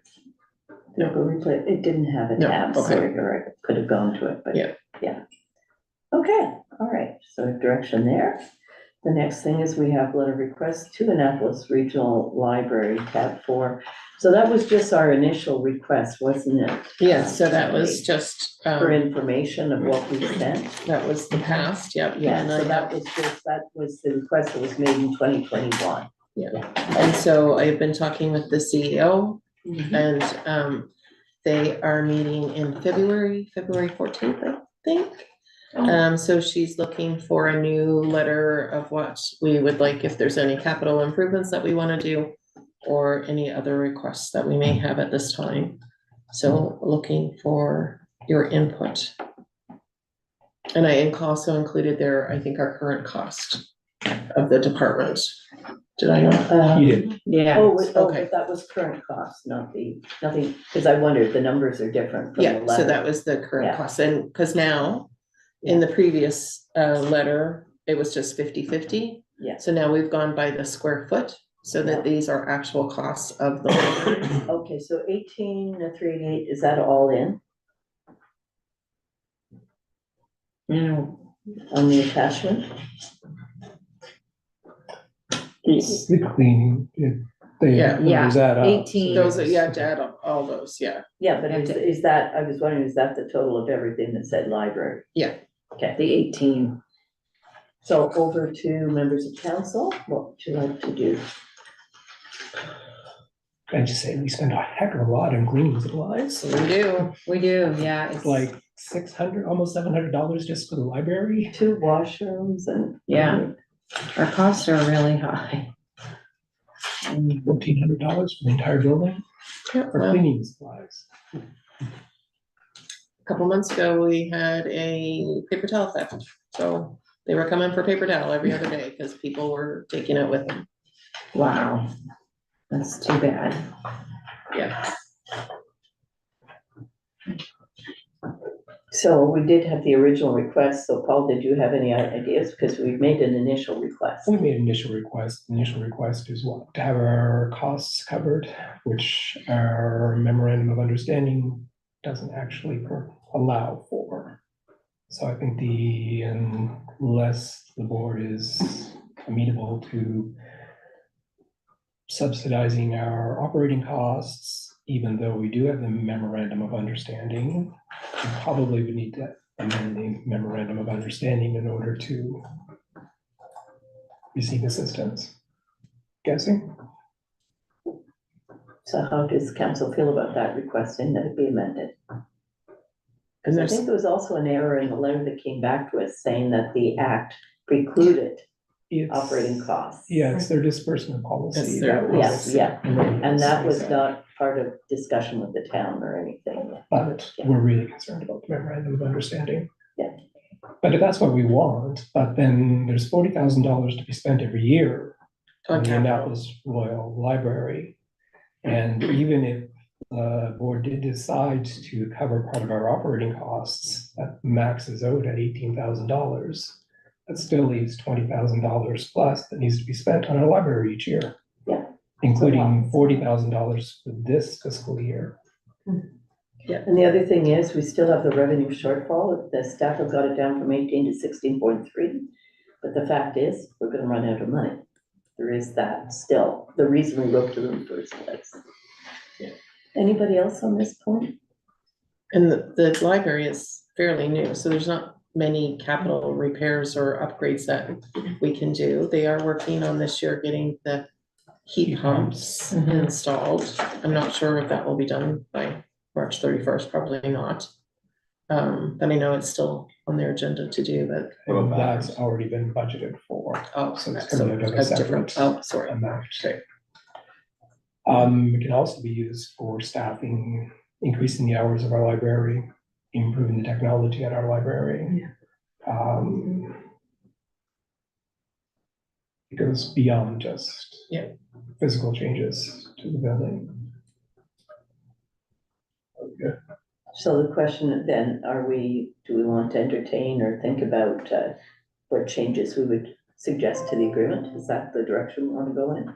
So I need a letter by the end of January. Okay, I think there needs to be some consultation with our library users to find out what they want for the library. I think that would be of help, but also, yes, looking into amending the memorandum of understanding. because the library does serve the county, let's Mhm. face it, right? And that's a whole other issue for us. But really, there's a lot of users from the county. Yeah. Yeah, and once again, the county doesn't fund that library. Yeah. It's 100% funded by town residents. They don't give any, huh? They did help with the construction costs though. Okay. So we need to get our comments into somebody so that something can be drafted by the end of January. So our meeting in January is what date? 6th and 24th. So we could put it to the next meeting that people get their thoughts together and get them into Sandy. So that we can get something together. Does that sound like a way forward? Or if you're looking to do a survey monkey out to the public on the library, what would they like to see that we can't, like, we'd have to get something done quickly? And we'd have to work with the library on Holidays are that. coming in 2 Yeah. days. Yeah. We're not gonna be back until, staff are not gonna be back until January. I Yeah, don't sure if that's feasible. no, you just brought it up, so I I just wanted know. to follow up to see if that was something you wanted It's a to good Ideally, idea. that's what try we to do, need, like, but- we could, we're back January 2nd. So if we could have if you were thinking of questions that you wanted, you could email them to us over the break. And then we could try and have something out by that Friday. Except I'm thinking library services is more their job than ours. No, our job is how do we come up with a reasonable amount for our taxpayers pay? Yeah. I just think they're separate. You know, the library should be concerned about their users, and I'm not saying we're not concerned, but it's their clients. Yeah. Okay, we just have to put the bills on them. Yeah. So if we get our So you're saying we're only comments- interested in the capital costs? No, capital I'm not saying expenditures? that at all, but this came out of the tax team for revenue shortfall. The purpose of this was to address everywhere where costs were not in line. Mhm. And we are on recreation and everything else, but that was the primary focus, was to get our costs under control. What should the county be paying? What should anybody be paying? What should they? And nobody predicted $1 million would come into a little library. So that changes water in the beans.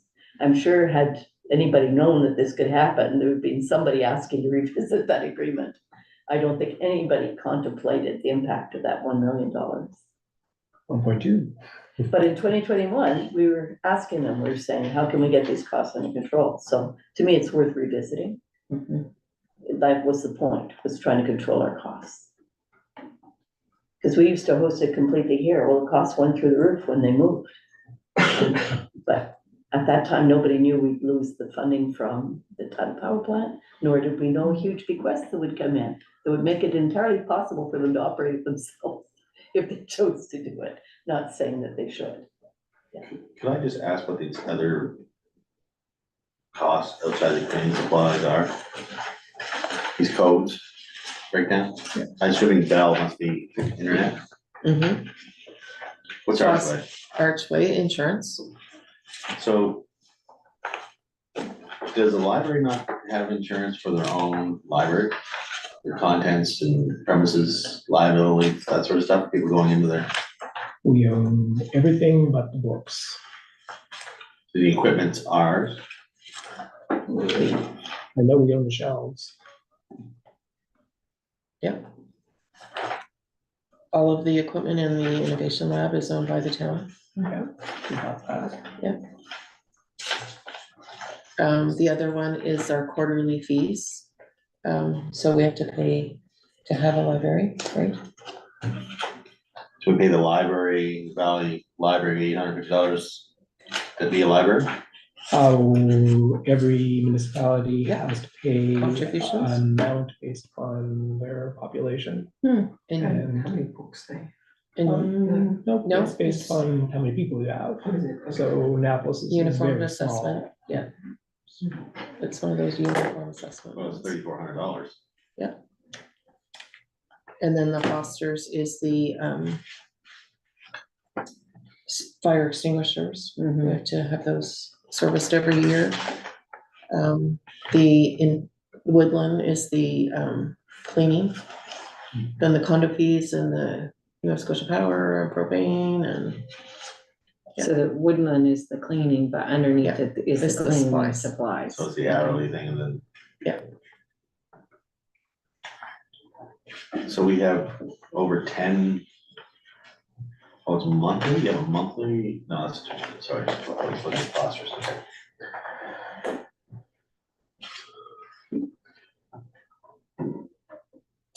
So we did get the letter, or we did request a legal opinion, we got the legal opinion back, and so it's kind of open, we just have to make a request by January. Mhm, yeah. So we send our comments in to Sandy, or we agreed on that, we all send our comments in, and then we draft something, and you get to look at the committee of the whole, is that reasonable? So Sally, our condo fees are $42,000 a year. correct, Okay, It's a big so, number, isn't it? very much so. A lot of people don't realise that we've paid that much every year And there's a lot of fees that we pay that we don't even have access to use. on the common areas. On the common areas, we pay for Yeah. we pay for supplies, cleaning and all that, and we don't even have access to the use of them. Good point. The it's five elevator, hundred and thirty people with a bill of 18,000, so And that's not, it's primarily services for the county, to be Right. honest, right? yeah, but that number she said doesn't include our cost of running the library. That has nothing to do with that. No, That would be added on. so the yes, 1,800 is the cost for the library. 18,000, Yeah, yes. 18,000 and whatever you said. And Includes 8,000 Yeah. change for the condo fees. I was just talking about the condo fees for the Total. whole, Yeah. for the library. So The condo total. fees must have doubled right across the board for everybody. oh yeah, it's just that our condo is huge, right? It's Yeah, so huge. we Yeah, and it shouldn't be at the same residential rate as Oh, You no, it's totally different. everybody else that pays. So we Kind of really, like the argument as to should condo owners pay the same property taxes as homeowners, house owners? Yeah. Fair enough. Yeah, that's come up before. Yeah, And, you know, And so is the rate. That's come up before. so we also have to review the numbers and look at that again. Okay. All right, so we okay with that? We'll come back in committee of the whole to have a response by January. Okay, Christmas message by Medic, a new item. Yeah, so did everybody get to watch the video that was in council Yeah. package? So that was, so Medic, the chair of Medic had put that together. And is looking to see if council is okay with sending that out on Facebook tomorrow. So I just wanted to make sure council has reviewed it and is okay with the message before it goes public. I was fine with it. I was too, but, you know. I haven't seen it. Oh, well, do you want to open your laptop? It's there. it's a tab. I can open mine. I think I got it here. It only takes a second to see. Season's greetings from the Marketing and Economic Development Committee of Annapolis Royal. As the holiday lights twinkle, we're reminded that while we survive as a place, we truly thrive as a community. This festive season, we're excited to share a glimpse of the new plans we have in store for the coming year. Plans that promise to enrich our beloved town, making it an even more wonderful place to call home. Let's make a heartfelt commitment this holiday season to love and support one another, to champion our local businesses, and to extend a helping hand to those among us who might be feeling alone or in need. Together in Annapolis Royal, we can make the season bright and all good things possible. Remember, we survive as a place, but together we thrive as a community. Happy holidays, Merry Christmas, and here's to a joyous and prosperous new year in Annapolis Royal. This goes on the town's Facebook page. Yes. There's people in that video. Do we have their consent It is all done by AI, I think. Yeah, it's just images, it's Yep. not about any It's not particular our- person. Yeah, you can't unless, I recognized a couple. yeah, kind of, but it's Our very. recreation director was in there. Okay, so we're covered. I thought we were, but Maybe not. I don't know how that works. I always thought people had to give permission before their image Yes, was they do. used in Yes, a they do. public yeah. You do. piece. And So if there's we no, if probably Noah's don't have recognizable, that. we'd have to ask Noah. Well, there's dancing and Bunch of people who are recognizable. I don't know whether, I'm just making sure. No, no, it's we good. would be No, covered. that feedback should go back to Daniela. Yeah, have each of those people been contacted and do we have their Good approval? point. Excuse me. Can you understand me? Yeah, no, got it. So provided that's covered, Yeah. It's a lovely provided it video. is. Yeah, I think it's great to Oh, put it's it really on good. video. Okay. And it talks about our new marketing plan. So that's coming to council on January 6th. So when it talks about it, it's on the, like, it's almost done, it's ready to go, it's just gonna be on the January, so we'll have it in time for budget and. Okay, so So we're that's subject to clearing for the pictures, good, okay, thank you. When you say January 6th, you mean the 10th? Is that what I mean? I think so. Okay, So we've hit first, the, whatever council is. we've hit Are the, we coming on Saturday? No, please. the controllable portion of our meeting, we've hit 10. the motion stage. So who wants to start on committee of the whole motions? I'll start. Go ahead. To move to it was regularly moved and seconded to recommend to council to submit a letter to demonstrate the municipal support of our community climate capacity application. Second that. Ready for the question? All in favor? Aye. Motion carried. It was regularly moved and seconded to recommend to council to approve the updated Yes. snow, Updated, yes, not undated. snow and ice control policy number 2023-09. I'll second that. Ready for the question? All in favor? Aye. Motion carried. Okay, who's that? It was regularly moved and seconded to recommend to council to approve the installation of boulders in front of the wooden curbs that have rotted due to age. I will second that. Ready for the question? All those in favor? Aye. Motion carried. And it was regularly moved and seconded to recommend to council to appoint Ken Knox for the position of Director of Operations and Development as of December 30th, 2023. Second. Further discussion? Ready? All those in favor? Aye. Aye. Motion carried. Next.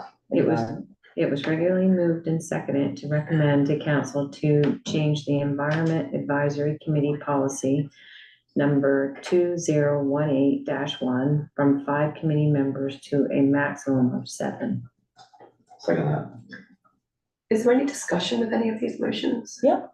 Okay, Any discussion? no, I'm Okay. just asking because Ready for the question?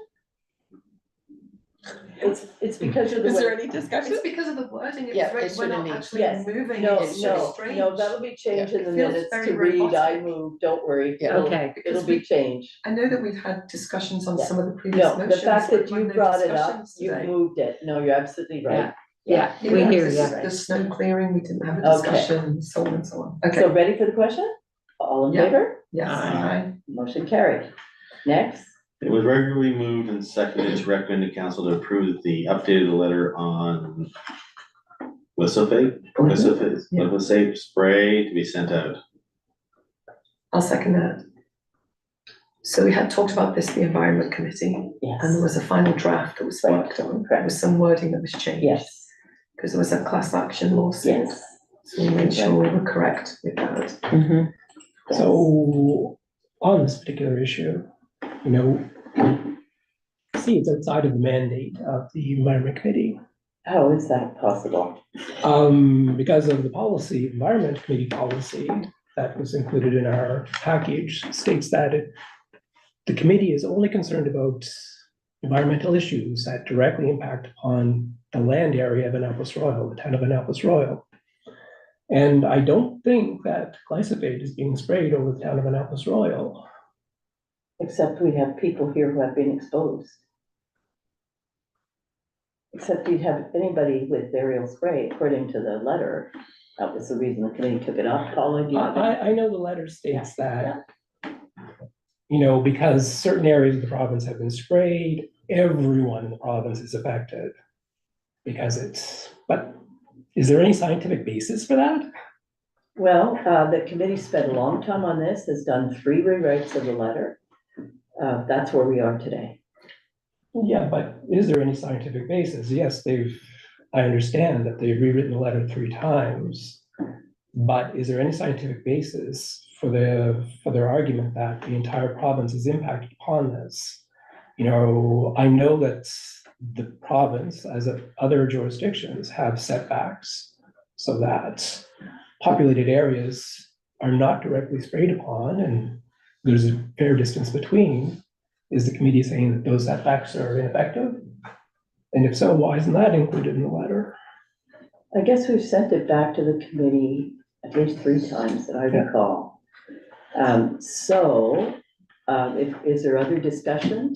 I just suggest that council, I mean, we did say last meeting that we would deal with it, either would be approved or not approved. Yeah, there's a general concern on the county level, the committee level, from members of the committee who are very knowledgeable in this area. And they do have real concerns about the aerial spraying and fully support this letter going forward. Okay, now the other parts, what's included, I'm not sure if this is supposed to go with the letter to the province, but it's a list of jurisdictions that have looked into glyphosate, which have found that it does not cause cancer, including most Western regulatory bodies and the WHO. Yet it's the position of the committee that it does cause cancer. I think that So information why- needed to go to the committee. If there were objections like this, they should have gone to the committee by now. But I'm assuming that is this not coming from? Yes, for the committee? 3rd time. Yeah, but no, the inclusion. The objections went back every time. So if there are objections, like by the 3rd time something comes from committee, if there's more objections, they should be communicated to the committee. You know, just so that they know, so they're not just, you know, working on something. And I think it was proposed, I remember at one meeting, if there were concerns, then members of council should direct them to the chair or direct the information chair, just so that they know what they're researching. Sorry, Michael. No, I was just, it does sound like there's some legitimate concerns that are coming up that should be clarified if we're gonna support a letter going out. Well, then I would suggest if there's concerns, they should go directly to the committee. So from this body, the question should be put to the committee so that they can respond. If you want to compile the information that you've read, maybe you could send that along to. It's included in our package. Yeah, I know that members of the Environment Committee have circulated factual research papers showing that, yes, it does cause cancer. Yes, but if all Western regulatory bodies, including in Canada, the United States, Europe, Australia, have concluded the opposite. That information should go to the committee. We don't have that So information. that information that is in our package has come from Sandy. No, No. it's Then come it's from the come- committee. So the committee knows that all these regulatory bodies have ruled that glyphosate does not cause cancer. And they want to include that information that it does not, that all the regulatory bodies feel it doesn't cause cancer. They want to send that to the province as well with their letter. That undermines their letter. So we have When they two say so. choices. We can ask the committee, information could go back and ask the committee to look at this again, or we can simply take a vote. So it's up to council how you'd like to deal with it. Well, I didn't get that information in my package that you just talked about. It's a down below. letter Below after letter. the Oh, court it's a- cases Yep, no, that was all received from from the committee. the committee. Yeah. Okay. So what's the wish of council? You have 2 choices. Well, we probably have 3 choices. Yep, you can table your motion, you could Yeah. vote on your motion, you can, My preference is to table it until it's a clarification on Is there? Is it cash housing?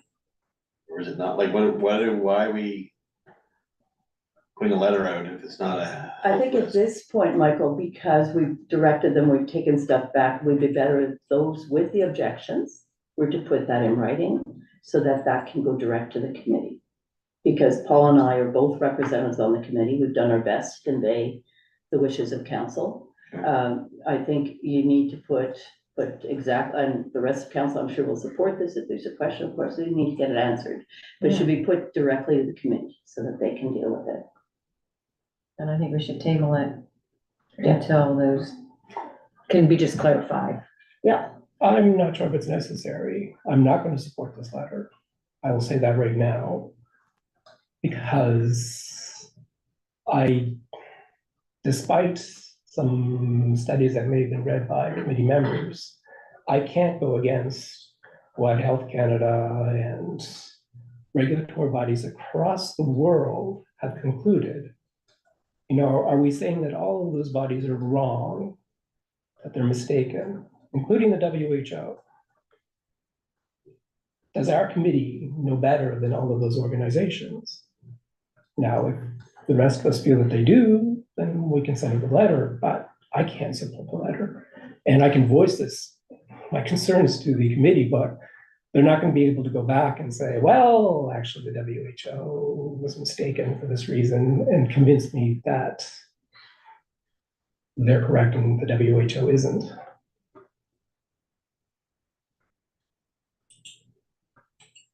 so it can be tabled, motion can be defeated. What are your wishes? Well, I think we need to go back to the committee then. If there's more concerns, we'll just Okay, table it. so we'll table it. Okay. Sounds good. Well, yeah, okay, and then who do we address to Paul and you, any questions that we might want to clarify?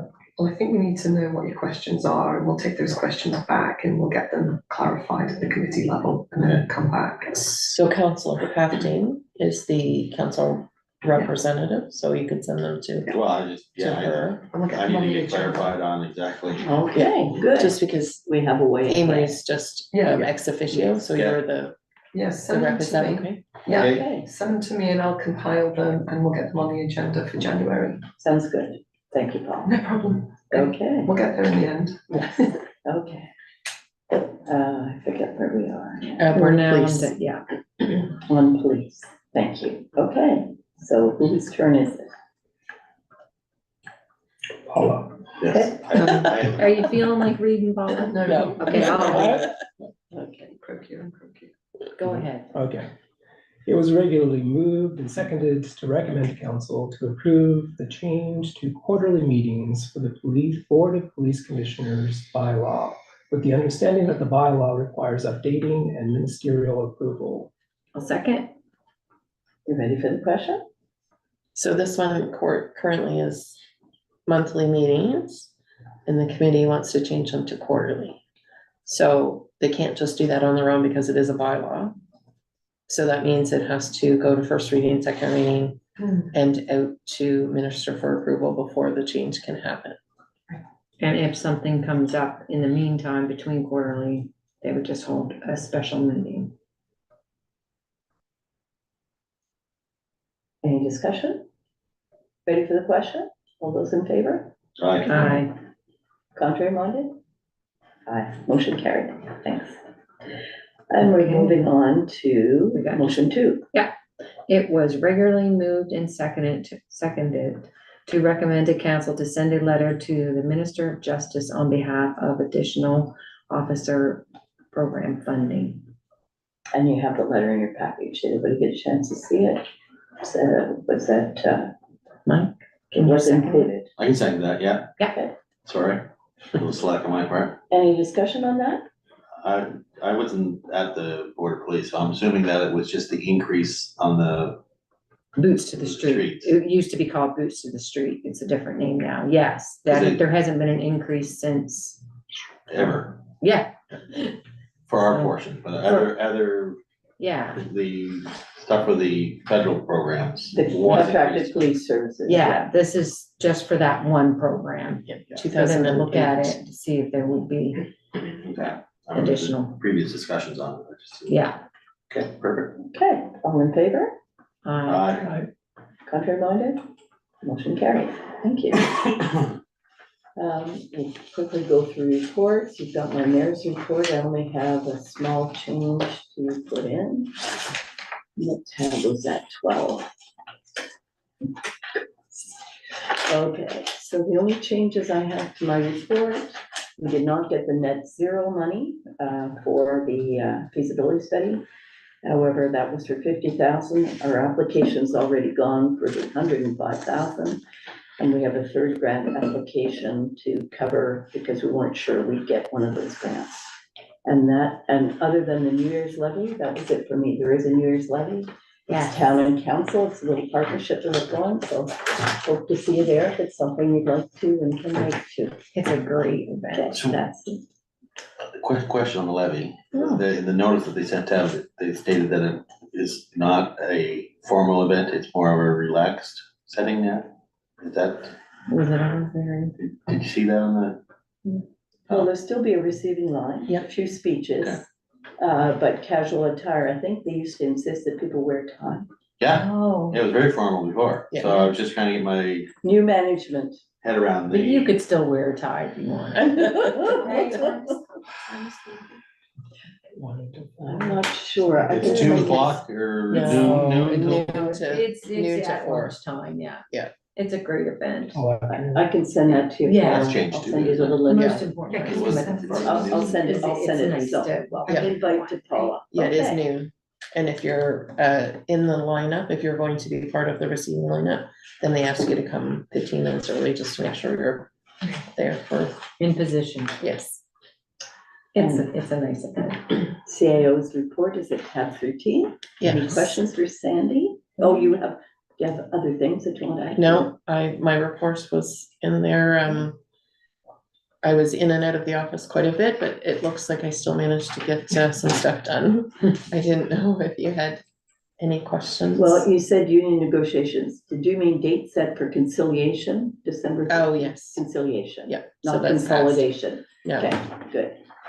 Yeah. No questions? Great. Okay. Any questions about the planning and services report, which is tab 14? I have one. I'm sure there's something wrong. How do the year-to-date for 23-24 and total estimated value for 22-23 continue to be the same number? There's gotta be a formula issue. It's the second time it's happened. Like, it can't be an accident. in your 22-23, the numbers are the same as year-to-date for 23-24, and I noticed it last time.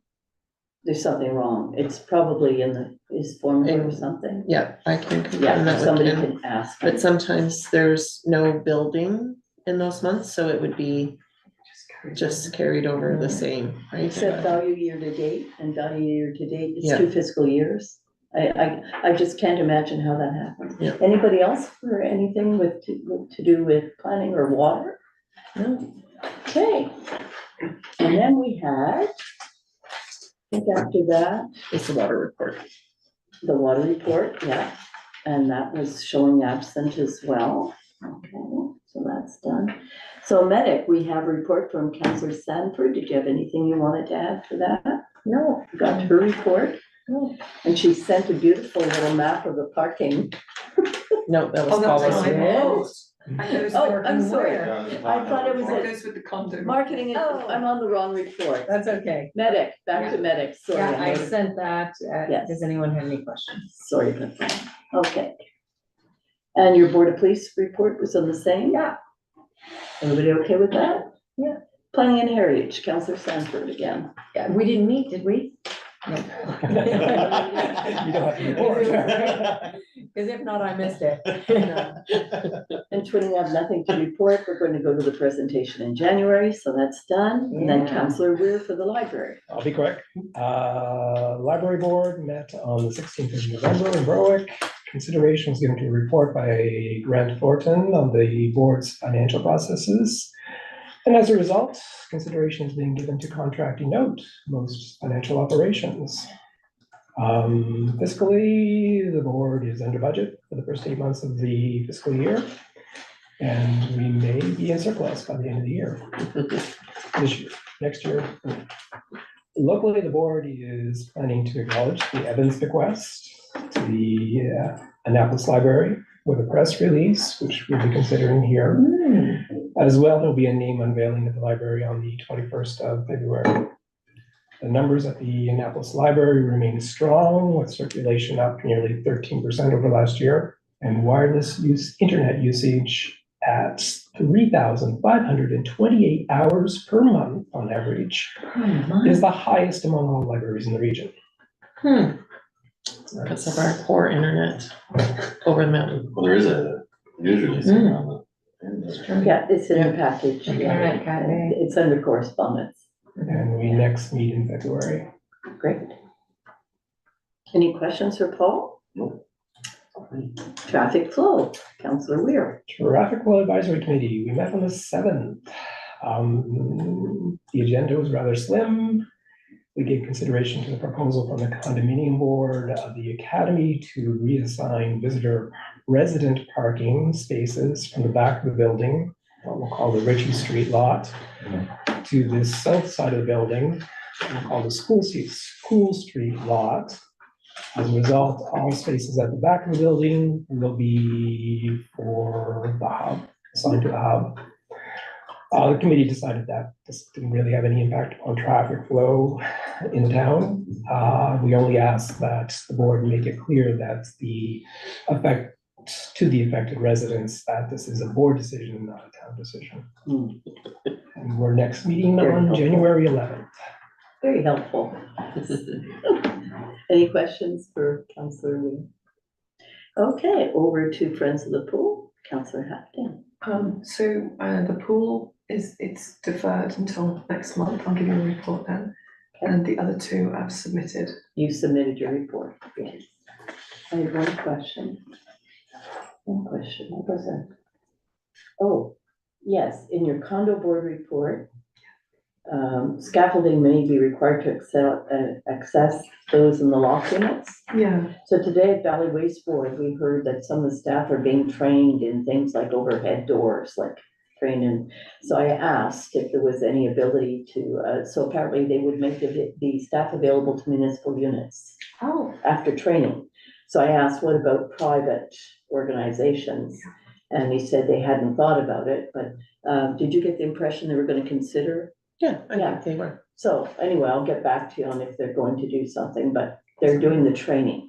Oh, that's great. So, I okay, think the proposal was to, when they need to be replaced, the high up Yeah. smoke detectors, they're gonna just move them and replace them further down for future maintenance. Yeah, so there might be some of the but training that would that be can, good.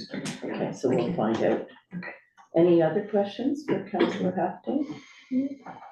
Okay, all right, so that was that. Okay, we skipped what? No, we didn't. So in terms of IMSA, yes, we skipped that. There was a meeting this morning at 10 o'clock.